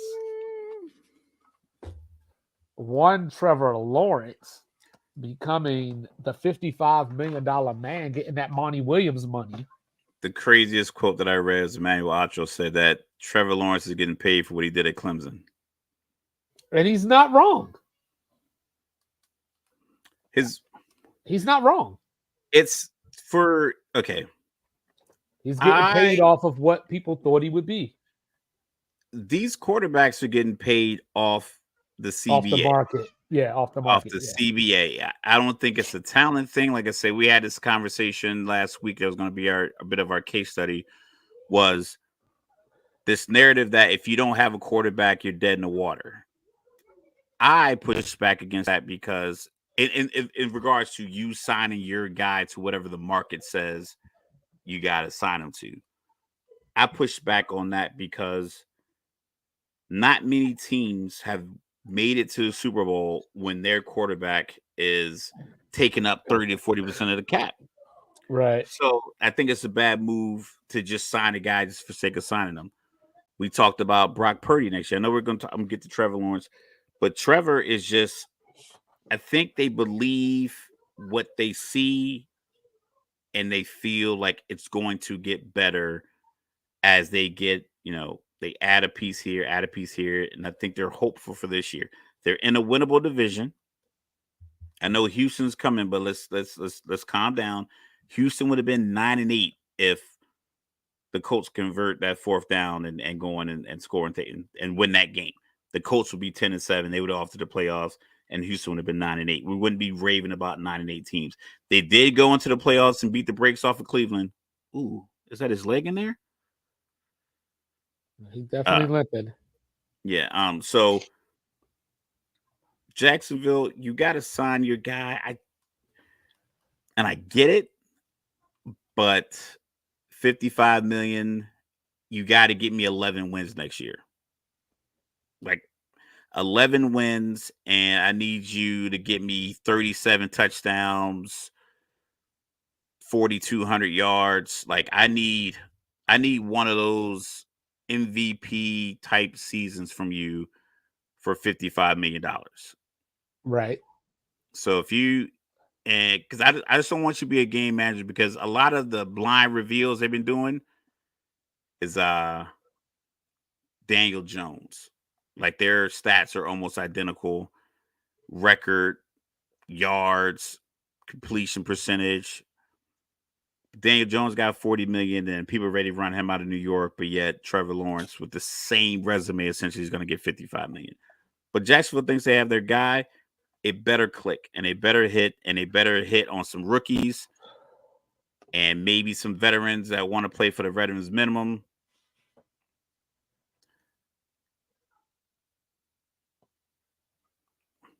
Ooh, Luka with the offensive rebound attempt.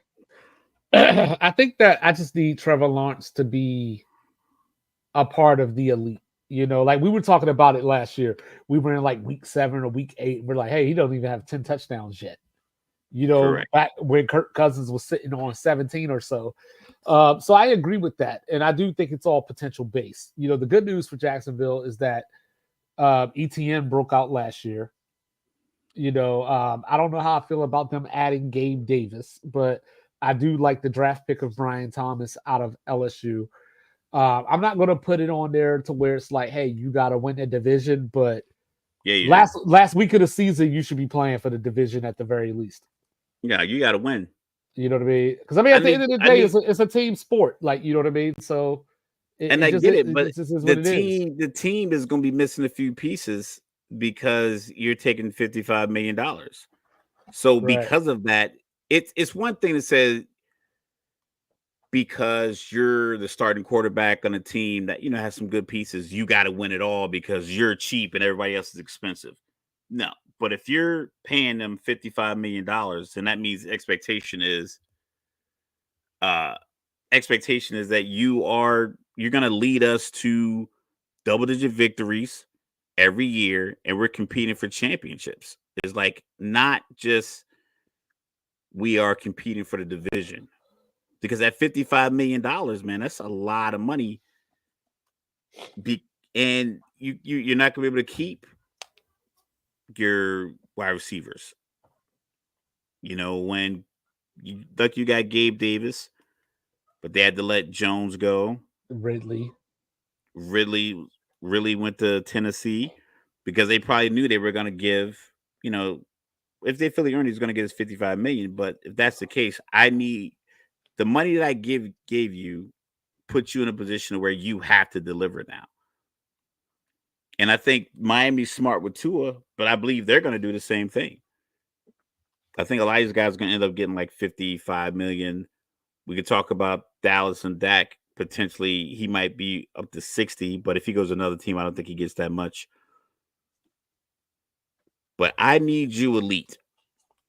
I need you week 8 to be on either just you're going to blow away your career best numbers, or you're chasing Aaron Rodgers' last MVP season numbers with like 45 touchdowns, 6 picks. I need you somewhere in that. Or like, I think Tom Brady's one of his later best seasons, 5,300 yards and 43 touchdowns. It sounds like video game numbers, but I'm paying you video game number money. So you got Zach Eaton got a KFC commercial though. Here's one for you. The boy got a KFC commercial. Shout out to Zach Eaton. Oh yeah, here's one for you. So week 8, I need you to outduel Jordan Love at home. And then week 9, the week after, I might need you to go to Philly and win. Like, I need you 11-6. I know, but I'm just saying I don't know when these games are, but yeah. But I'm just saying, as I look at this schedule, because I'm looking at their schedule right now, you can't lose to the 6 best quarterbacks Matter of fact, I got one even better for you. Week 1, get me a win in South Beach. Outplay Tua in week 1. It's gonna be warm. It's gonna be high flying, because especially if Tua hasn't gotten paid, then that's gonna be the whole conversation that week leading up.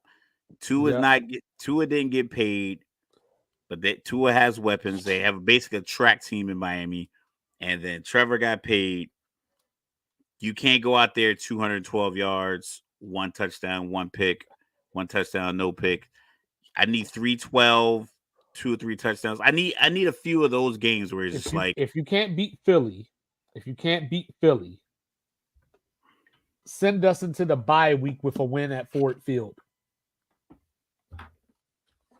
Outduel Jared Goff in the dome before our bye week. Yeah. Something. You got to give me something. They might. I'm trying to think. You got to give me something. Herbert already had his deal. Josh Allen's got his deal for a couple of years. Burrow signed his last year. I mean, I give them this from a business sense. They did it right. They did it right now versus waiting until people are getting 60 million. So they at least they nailed that part where they didn't wait too long, and now it's gonna cost them $60 million a year. Do I need 4,000? You need 4,000 yards. Yeah, I need you MVP 4,500 yards. I need 40 touchdowns and 4,500 yards. Okay. I need games where the defense is kind of lacking. I need you to put up. I need you to throw us victories a few times. I need you to get a couple of 350-yard games. I need you to help us win a shootout 34-31. I need those kind of performances. along with the steadiness. You're gonna win and lose games. I understand that, but Jared Goff, Matthew Stafford, Mahomes, young Aaron Rodgers, they would get you those shootout games where it's 31-28 and they got you 3 touchdowns Oh, and hey, 330 Kyrie yards. Irving sighting. I'm a little I need behind you.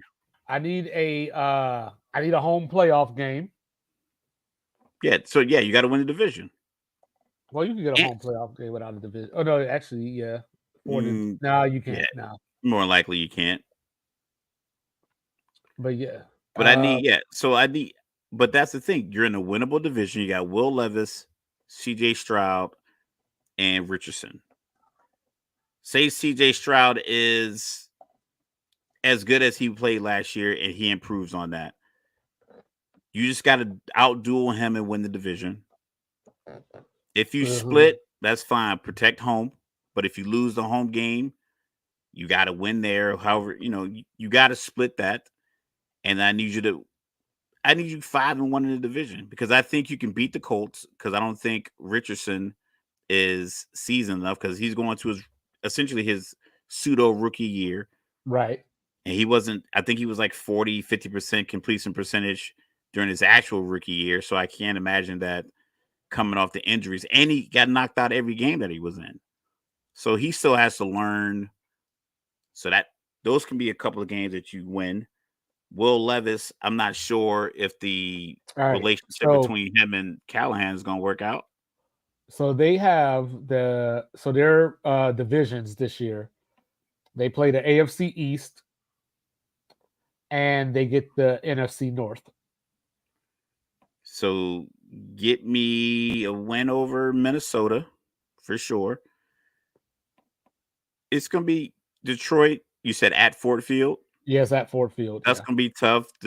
Detroit was a couple of field goals away from being in the Super Bowl, so that's going to be tough. Yeah, Detroit. I'll play tough there. Chicago and Green Bay are at home. Chicago rookie quarterback. That should be. I need you to win at home. Green Bay. That's a toss-up game. That's a game where you might have to win in a shootout. Right. That's why I said outduel Jordan Love. Yeah, and then in your AFC East, you go to Miami and Buffalo. When do you go to Buffalo? Week 3. Okay, so it's warm. Cool. Yep. Monday night football. You're a Florida team. And it's Monday night football. Monday night football. But you're playing in September. Right. It should be, warm. 65, 70 at best. Right. And then are they getting the London tour again? Are they getting 2 games back to back? They are getting to London. Is it back to back? It is back to back. Or actually, yeah. So Chicago is one of the London games, and then they get New England the next week. So they should win both of those. They should win both of those because they're gonna be there all week, and New England is New England. We don't know what they're gonna do. Yep. So basically, actually, I'll just run down this. How about that? I'll go in quarters. Let's do this in quarters. All right. So at Miami. Home versus Cleveland. At Buffalo. At Houston. So that's your first 4. Then you got Indy at home. Your back-to-back Londons. Bears first, Patriots second. Then you got the Green Bay game at home. So 2 Londons and you come back to a home game. And you got the Bears at home. The Bears are in London. Yeah. So the Lions are coming to Jacksonville. No. So then the next quarter after the Patriots game, my bad. After the Patriots game, the Packers are. Packers. Yeah. Then you go to Philly, home for Minnesota, at Detroit, bye week. Ooh, that's deep. So bye week is week 12 for them. 2, 3, 4, 5, 6, 7, 8, 11 games in a bye. Yep. Then you got Home for Houston, at Tennessee, home for the Jets, at Vegas.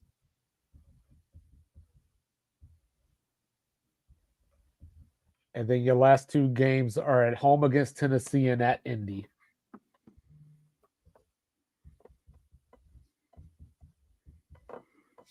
I mean, this is 11-6 is reasonable because you have a few. I think you have a few games in there that are. We'll say they have issues at quarterback. You got Minnesota, Minnesota. New England. If Minnesota's still running with Sam Darnold at that point, then that means JJ McCarthy is not really picking it up.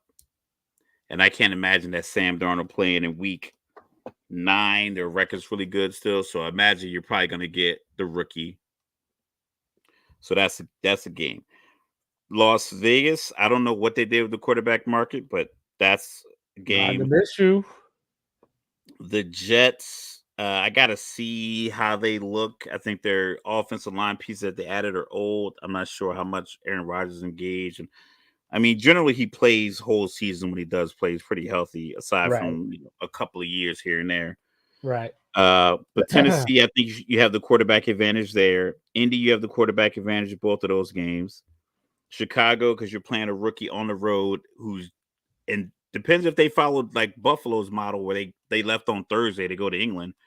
If they leave on Monday or Tuesday, then I think they'll be good to go. But you'll have a quarterback advantage here just off experience. One guy's played 50 plus games and the other guy hasn't.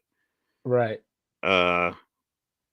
Houston, I don't think you have a quarterback advantage because I believe CJ Stroud is, I think he is as confident as his numbers suggest. So I call that a wash. So just in the games where you have a quarterback advantage, Patriots, that's another one. That's 1, 2, 3, 4, 5, 6, 7, 8. I got 8 games where definitively you have the better quarterback. Right. So get me 3 somewhere else. Get me that win at Buffalo or at Miami. Maybe Philly is still imploding. At Philly that late. You never know. It could be cold. I figure you take the home game against Houston just to protect home in division. Sam Cassell representing Baltimore. Then that'll get you. Do you beat Buffalo? Buffalo has no passing. I don't know if their wide receiver situation looks like that. I know they got Chase Claypool wearing 14, but he's not going to run routes. Chase Claypool, Keon Coleman, Curtis Samuel, and Shakir. So you got a small slot guy, a rookie who everyone loves, a 6'5" guy that just seems to not really fucking have any work ethic, which I don't know if that's the case. It just seems as if from the outside looking in, his attitude isn't always right. I think back to that Minnesota game where he was showboating with the ball when Pittsburgh was trying to come back and trying to spike the ball. He's out there pointing with the ball, and the center had to run up on him and snatch the ball from him, and they dropped it, and he's cussing the center out. Did you see that? Is it an injury? I don't want to look. Oh, here you go. You know how I get. I'm at it says 4:39 and they're coming back from the timeout. Oh yeah, you way behind me now. Yeah, there's no action. Yeah, I'm at 4:20. Mr. Doncic is looked like he lost his footing and grabbed his ankle. Yeah. I mean, it's over. I mean, they're down 24 with like 4.5 left. So, Hey, a run is a run. Ooh, oh shit.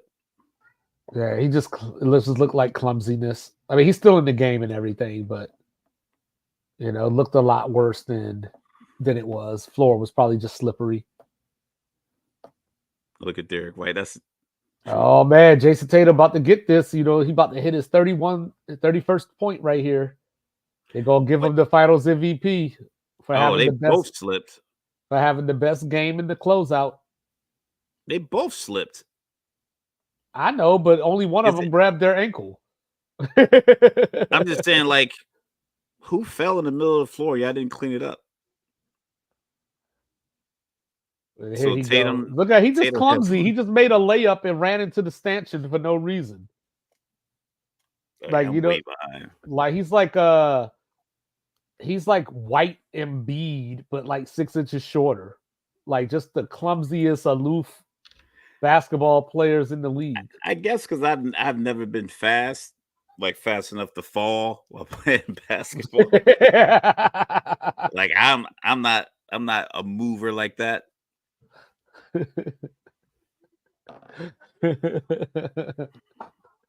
Oh, Jason Tatum about to steal my boy final MVP, huh? My boy out here with the 7 for 22.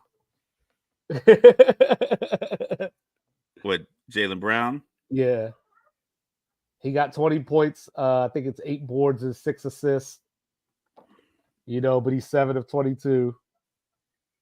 Tatum is 31, 8 and 11 on 11 of 22. You know what I'm saying? Combined, they're 3 for 15 from 3, those two. I was waiting for Kyrie to put on his PJ Mask outfit going to the night to save the day. Yo, like, I 5 don't for know. 16. Maybe it's that building, man. Maybe it really is Jaylen Brown. I'm glad I didn't. I was going to bet big on the Finals MVP for him when I No, first said it. I think we underrate, or I don't know if maybe we overrate. I don't know what the word is. We do something with the way that Kyrie plays basketball, not recognizing that he does a lot of tough shit that he makes look easy. Yeah. And then there's moments where we realize it's not easy because he has games like this. Even the shot that he just hit, said it's not a shot that you want players to just take. Yeah. He's the new Allen Iverson. We're all lucky he wasn't 6'7". Remember Kobe said that? We're all lucky he wasn't 6'5". Yeah. Like Kyrie, I don't know if there many guys that, because Steph is what, 6'3", listed 6'3". Yeah. But if you just if like you look his at what Kyrie goddaddy. does, There it is, just like his goddaddy. Rod Strickland, like, yeah, Kyrie, and I believe Kyrie is, because he does garner a lot of attention, at least for a couple of years. He had a lot of attention on him. He's very outspoken, very vocal. Pretty much since George Floyd's murder up until now, he's been like a lightning rod for attention. And I think people just kind of I think people like to hate anyway. But if you look at what these guys do, is like, I couldn't guard any one of these guys to save my life. I don't think anybody that anyone personally couldn't guard any of these guys in the NBA. Yeah, you can't even guard Bryce Even your Calabrini. cousin that used to play college ball. I got a cousin, Al, 6'8", used to play college ball. He couldn't guard Jason Tatum to save his life. So most regular people like us who have these conversations probably couldn't guard any of these guys. Jason Tatum definitely just won the Finals MVP. Like I said, I'm watching on mute anyway, but I'm pretty sure it's probably the conversation that they're having. But 2 games out of 5 games with over 30 points. Is Jason Tatum one of those jack of all trades, master of none? No, I think what he is, and it's just not something that the NBA is used to. He's just a good, humble basketball player. Like, I'm still behind you, so don't say anything. I think No. that's all it is. I'm laughing at this. I'll show you. I'm laughing at that. Because you were talking about how nobody can guard these dudes. And Yeah. We have all the speed. They're called F-35s and F-16s and B-2, B-52s. Air Force got a safety that just won the Thorpe Award and got drafted in the NFL draft, by the way. Yeah, we do things. Big things. Aim high. But yeah, so I think with Jason Tatum is that I think we become accustomed to our stars, our being like fans, and just kind of being attached to these guys, as just this larger than life, ego through the roof, talent on a million, and they shoulder everything, and they just have like this drive and this grit, like Kobe and Jordan and LeBron and Magic and all these guys. Well, Magic's probably a little bit more jovial. I think Tatum is more Magic than he is Kobe. And like Kobe, when he's talking about, what was it, game when they were up, when they had one game left against Orlando. Yeah, And they it was wanted in like, 5, so that was probably yeah, after and game he was 4. like, they're like, Kobe, how can you not happy? He's like, what's to be happy about? It's not done. Are we done? It's not done. But then after he won, no, that's when they beat Boston. He was like, I got more than Shaq. So he was holding on to, he wanted to say that. So when he got his fifth ring, it was like, what is Kobe? Was this mean to you? He's like, it means I got more than Shaq. So he had it in him. It's just that Jason Tatum just says it. Good Like, job, Kyrie. It's not the end of the world if we don't win the night. And you want to yell at him, but then he goes out there, and then, like I said, he puts up. That's off Drew. He puts up 31 I points. wish Kobe had more of my personality sometimes, because I would have came out with the "Tell Me How My Ass Tastes" remix.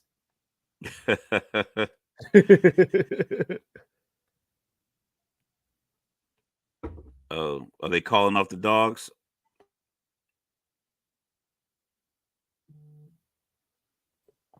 Oh, hey, Mike, I got one for you. So you remember we were talking about how Raph looked like Michael Strahan? So First of all, I'm dark as shit. Hey, so I got a new one. This is fresh out the crates. You know what I'm saying? He got the headphones on. He got the microphone. Tell me this man don't look like Funk Master Flex right now.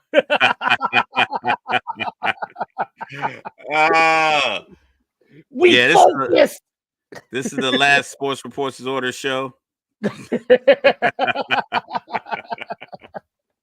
We done. We focus. We done just like Dallas. They're waving a white flag. You know what I'm saying? They're doing the subs. I can't believe Al Horford is about Everybody to be ain't allowed up champion. here. After going back to back in college. There's his daddy. You know what I'm saying? Al Horford, 38 years old. Is this it smiling? for him? Is Joe Mazzulla smiling? You know what I'm saying? Funk Flex. Focus. Funk Master Flex. Funk. I'm really here to see who won this Finals MVP, man. It's gonna be Jason Tatum. It's Jason Tatum, because he had the game in the closeout. It's very similar to Jaylen Brown set the tone for the series. He needed 28 points. I'm behind you, so I need Jaylen Brown to just windmill on somebody right now. Like, you know what I mean? Like, I capped the finals instead of what he just did. You know what I mean? But yeah, so congratulations. I'm sorry, Unc. Boston beat your Lakers to number 18. Even though still you get to say that the Lakers are the better franchise, because Boston goes so long in between titles, and all their titles like what, like 60% of their titles. Yeah, like 65% came from one guy and one group. Yeah, so at least the Lakers got that going for them. But what's amazing though is that this is only Boston's 23rd finals appearance. And they got the 18, whereas the Lakers have 17 in like 32 appearances. So like, you know what I mean? But once again, they got 11 out of 11. Yeah, I was going to say the LeBron fans will say, but we got there. See, we had a great conversation going. I got it on mute trying to fix. Well, we know who the Finals MVP is. This is we gonna watch this. I'm straight up. I'm like, happy for Jason Tatum. I'm happy for the NBA too, because I think I'm it's not like, happy for Boston. As a wise man once said, fuck Boston as a staff, record label, and as a motherfucking crew. yeah, I had a good time in Boston. Shout out to the great city of Boston. Great drinks at old fashions. I mean, probably some of the best old fashions I've had on earth. No, Unc didn't during the week of Juneteenth. No, he didn't.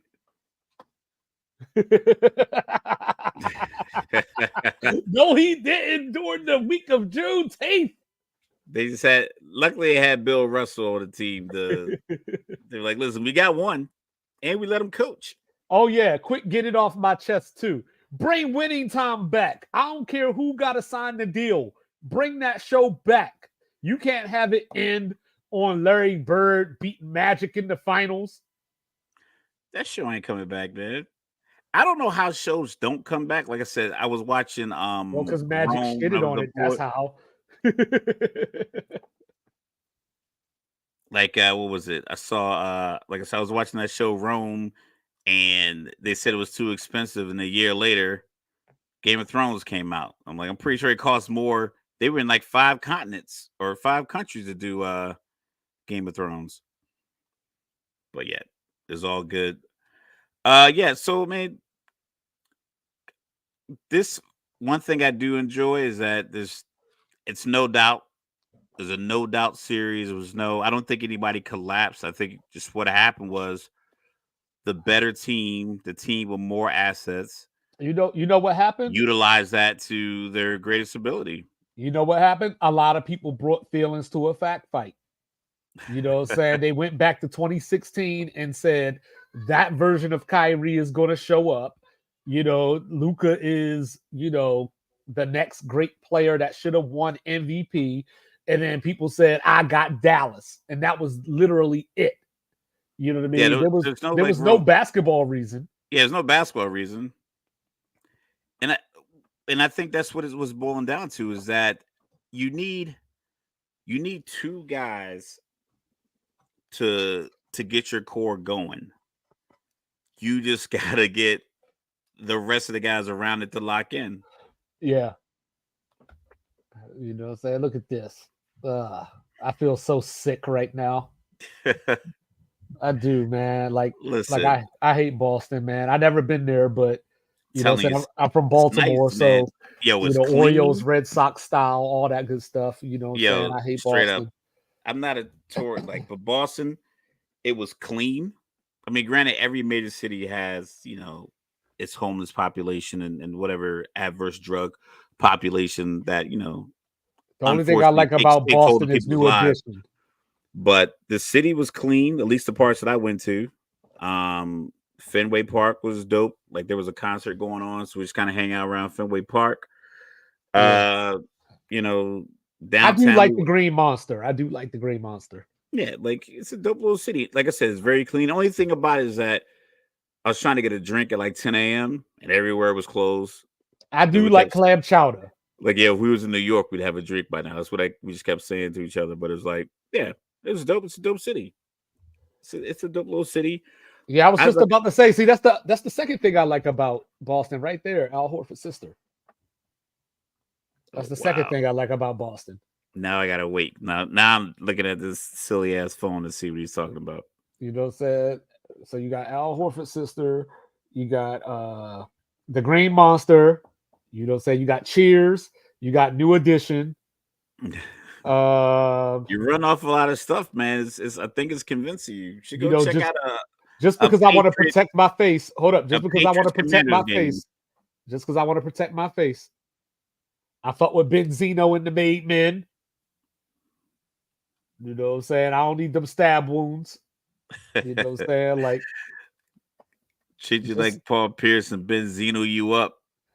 I mean, I ain't gonna be dumb enough to be trying to talk to Benzino friends' girls while they over there either. So like NBA players should always get sections. Like, first of all, you're too tall, you stand out, you look like targets. No, we don't like the Pats Utah. around here.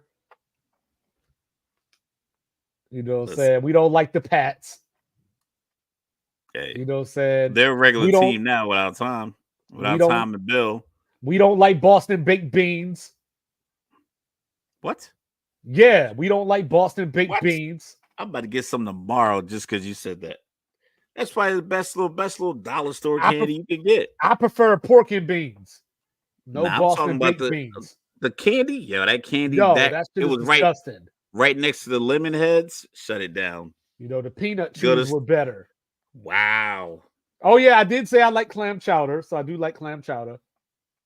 Gotta get that lobster bisque. I've been making I that like lobster lobster bisque. bisque, you know what I'm saying? I But I made my own a associate few that weeks with ago. Maine. I associate that with Maine, not Boston. Yeah. You know what I'm saying? Like, I don't like Boston University or the fact that their mascot is the Terriers. You know what I'm saying? I do fuck with Northeastern because, well, I don't know if Northeastern is actually in Boston. I know it's in Massachusetts just because Reggie Lewis went there. Rest in peace, Reggie Lewis. Yeah. But anything Celtic, you know what I'm saying? I'm down. I'm not down with it. All I'm saying is I got one Celtics fan on my Facebook friends list. So I'm pretty sure he posted something, but that's the only one I have. I've only had one for all these years, just a one Boston fan. Oh no, my cousin, she's a Boston fan. I don't like that their airport is named after Wolverine. Yo, that airport is pretty much out in the middle of the ocean. It's so like I looked out the window when I landed because I was like, where am I at? You It know what I'm didn't feel like saying? it's anywhere near the city. I don't like red socks. You know what I'm saying? I prefer black socks. You so know what's what I'm the saying? what's the narrative? What's the conversation tomorrow? The conversation is Jason Tatum the best player in the league? Has he arrived? Are we gonna skip? Are they gonna skip it? Are they gonna You know what I'm skip saying? from? Yeah. Then it's gonna be is Jason Tatum worth 5 years, 315? Didn't so Jalen Brown got 304? Something along those lines. Yeah, I think it was Okay, 306, something. It was in that neighborhood though. Yeah. okay. Because when you said 315, I was thinking he got 340, but then I realized okay, he probably got 304. Yeah, because they were saying that this extension, if he gets it, which I'm sure he will, it'll be the biggest contract in the NBA. You know what I mean? Oh, fuck up the You know what wall. I'm saying? Handcuffs on. Only green I like is money and supersonics.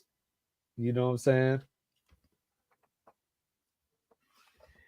Yeah, like man, Only leprechaun I like is Lucky Charms. yo, all I'm saying is like, listen, you fans, don't go out there flipping over ambulances.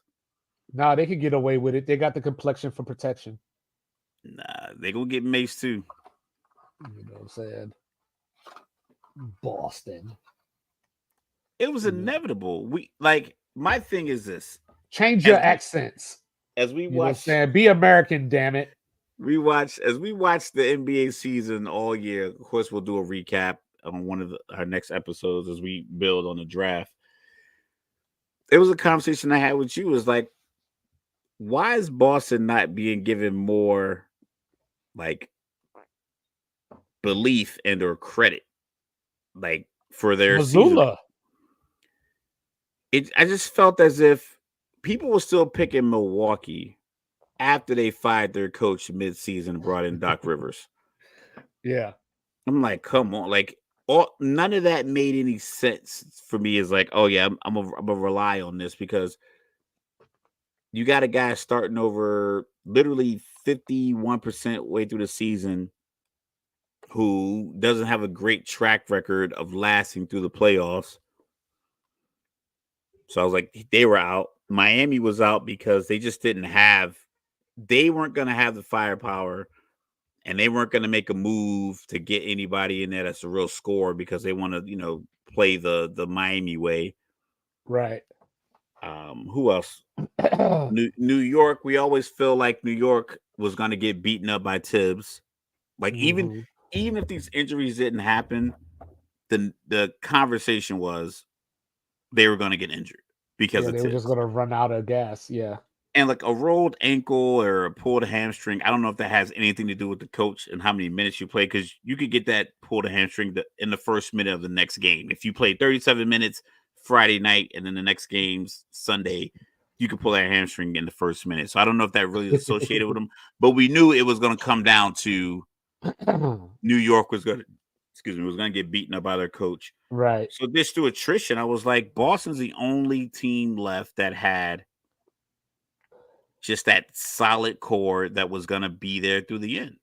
I would cheer for Julius Randle to beat Boston. Yeah, that's different. That's how deep it is. That's a different feeling right there. That's how deep it is. So they went from 86 to 2008 without a chip. Yeah, then they just went from 08 till now. That's what I was saying about the Lakers. Like, the Lakers, to me, are still the better franchise because their championships, aren't far apart like that. Boston, they're not far apart, and they were in the finals. Yeah, Boston is basically the East Coast version of UCLA. That's a good one. That's you got Kareem and Bill Walton, and then you got a whole lot of nothing until Ed O'Bannon came along. And the only thing UCLA won since then is Ed O'Bannon took our video game from us. Should be coming back, but I don't really play the basketball video games too tough anyway. I know people really love 2K, but I just wasn't really. I guess I never really got good at it, and I just always played Madden, so I just kind of ride or die with that. Adam Silver looking like a tall Schmeagle. I'll keep my comments to myself. My precious. You know what I'm saying? I ain't trying to get us canceled before we make it anywhere. You know what I'm saying? Why these old rich dudes dye their hair? Look, you're a billionaire. Anybody worry about your hair? I know. Out there with hair, you got 1976 hair. 76 years old. Let it free. See, look at this, man. This whole picture, this whole scene makes me want to throw up right now. Just a bunch of happy white people. No, I'm talking about Boston, man. What you talking about? This is a bunch of happy white people. We just upset. No, I'm talking about Boston. If the Hawks won, you'd be happy. Hey, you know what? If the Hawks won, I would be happy. I did start my association on 2K with them last night because I'm tired of Atlanta being a bottom feeder. Oh my goodness. I don't. You know what I'm saying? If I ever buy Madden again, I'm gonna play with the Falcons. You know what I'm saying? I'm messing with my team. We gotta rise up. You know what I'm saying? Get out of bottom feeder status. Hopefully they got rid of that. I don't think they did though, because I don't think that was a coach thing. I think that was a management thing. You know what I'm saying? ATL United, consistently the best team in the city. You know what I'm saying? They be better than the Braves most of the time. The Braves got a World Series recently, so we're good to go. They did. But Atlanta United got it first. At a Super Bowl. Oh, that's tough. But I don't hate Atlanta though. Like, you know what I'm saying? Like, Boston is on a very rarefied list of places that I hate. What is his name? Wick?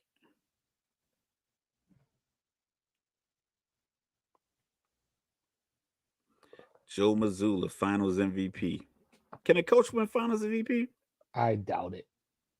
So maybe. Okay, all right, check it out. So, what we got? Put it on the screen. Is it public viewing? Boston doesn't allow colors in the lower level. Oh my goodness, man! Stop it! You about to make me choke on my fries. Zuckerberg is waiting on Mike. So this is something I always find funny with the sports conversations. So now Dallas just played 5 games in the NBA Finals. Okay. What is the conversation about Dallas tomorrow morning? Is Luka Doncic overrated? Does Luka need help? Can Luka? Is Jason Kidd? Can Dallas win with Luka? With Luka and no help or something like that? Should Dallas fire Jason Kidd? Yo, check it out. I guarantee you, if you look through Twitter for about 12 minutes, they didn't choke. They were never at an advantage. Yeah, they were never at an advantage. I think if you not even like analytics, if you just looked at just basically man for man, like we said, You go Luka Versus would be number one. If you rank the top 10 players in the series, it would go Luka, Tatum. You can flip Kyrie or Jaylen Brown. I would go Jaylen Brown, slide in Kyrie, but then I got White, Porzingis, Horford, Holiday, in any one of those orders before you get to the next Dallas player.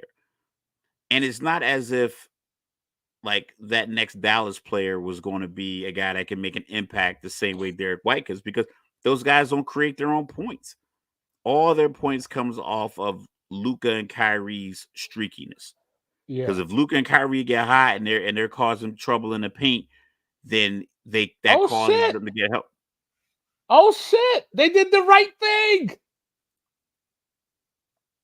Hold on. I didn't say nothing. I'm just saying they did the right thing. Well, don't tell me. Let's see. Finals MVP.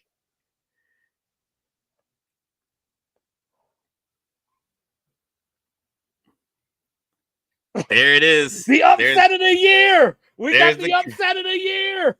There's the conversation tomorrow. We got Did the upset Jason of the Tatum year. deserve Finals MVP? We're about to have Jaylen Brown versus Jason Tatum round 366.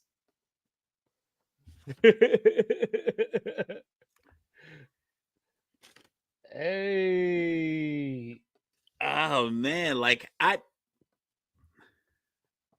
Hey. 20. Hey. We got the upset of the year. This is bigger than that game Belgium lost today. You know what I'm saying? What is going on in the world? I mean, did they factor in like defensive rating, defensive impact, or the fact that they had to or something? Jason Tatum didn't score over 20. He just scored 30 over 30 Yeah, twice. You just stay with that big trophy, Jason. Get away from the other trophy. You know what I'm saying? I don't got a problem with it. I don't either. I just thought that tonight, I thought it was closer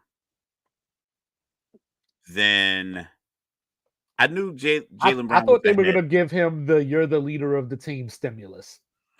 I thought he was going. I thought it was going to go to Jason Tatum, based because I figured if you were on the fence, you saw the first 4 games. If you were on the fence, tonight would have pushed you Tatum, especially considering that Jaylen didn't play great tonight. Right. But Steph only has 1. So 22, 7, and 7.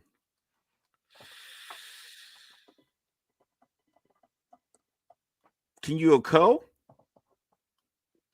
Because they don't do that. You can't do co. No, you can't do co. This would be probably the only situation that I've seen recently where like that would be the case. Because I think you can make an argument for Tatum. Because game 1, the blowout was on so early, and Porzingis had 20.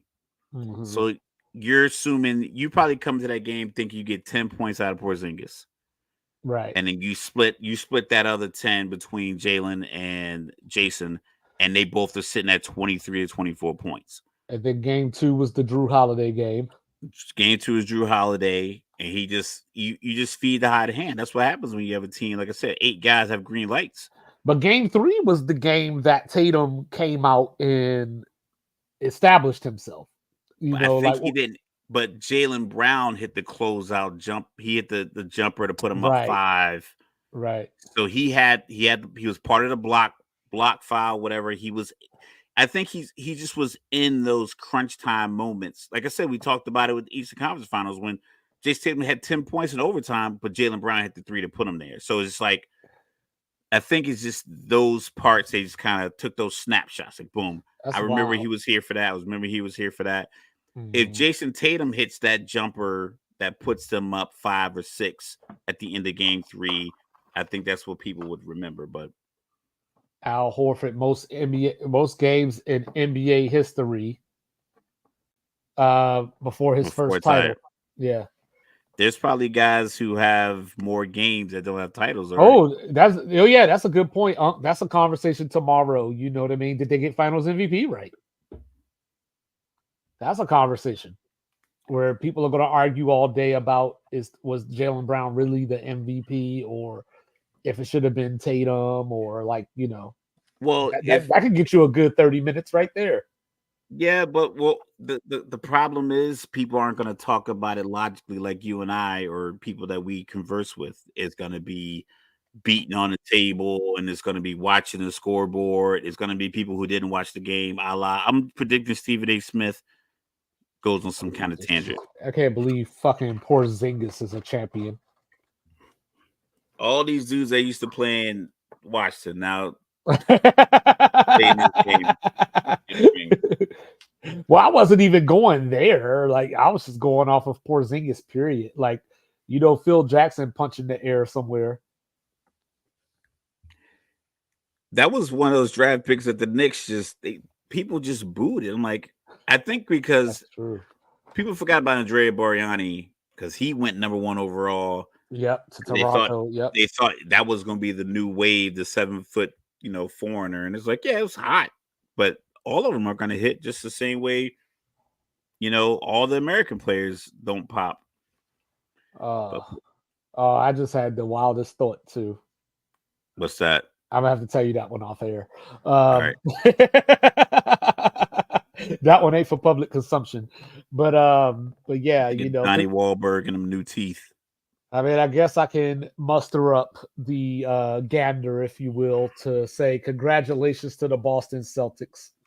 You're 2023-24 NBA champions. I nailed it. I predicted it all the way. You know what I mean? Like, I still wish I would have got the finals I predicted, though. What was that? Boston and Denver. I would have liked to have seen that. Oh, look at Derek White still busted. Oh, yeah, look at that mouth. Is it swollen? Oh. Oh, they got my man out here with the Baraka teeth now. Oh, did he chip him? Yeah. There's one Dallas player. Derek White looks like the short version of Derek Lively. Let's see. Did he knock him out? Yeah, it's gone. Yeah, it's gone. You know what I'm saying? Now, Derek White, I don't know if he ever wanted to be a UFC fighter, but he looks like one now. Oh, that's ugly. Oh, that's terrible. That's terrible. You know what I'm saying? So, 13 points, 40% from 3. He was shooting lights out too. He was. Like, he's a big part of the reason that they're here right now. He was hitting a lot of those shots that we wanted Tatum to hit. Because Tatum's numbers look like he was front running because he didn't. I don't know if he was taking the clutch shots, but it seems as if when Dallas would go on a run, Derek White would take that shot. And I don't think it was because Tatum was shying away from the moment. I just think that all those guys they all work the offense through whoever is going to get the best shot. No, he was going 1 for 5 in fourth quarters, and Jaylen Brown was hitting the bigger shots. You know what I mean? The big shot. And I'm not saying that to insult him. I'm just saying that as a matter of fact of what happened. Yeah. So I'm not going to had one more. If he would have had another game, if game 2. He would have gotten you 24 points, efficient shooting, and then had 31 in game 3, and then this 31 tonight. Yeah. He would have won Finals MVP. But the fact that he gave you teen for 3 games. Well, I know one person that I'm going to be arguing with tomorrow. Adam. Black Adam, yep. Black Adam. Well, I mean, come with it. You know what I'm saying? So, but yeah, on that note, y'all, congrats again to the Celtics. Thank you. Thanks for the love and support. Like, review, subscribe, share it with Granny. We'll be back on Thursday. We got some other things coming at you, so just keep your eyes open, keep your ears open, look alive, realize, and stay focused. He is. Everybody don't belong up here. He is the even kill, Mr. Logical.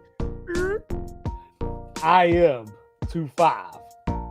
See you in a few days. We love you. Do all the free things. Peace.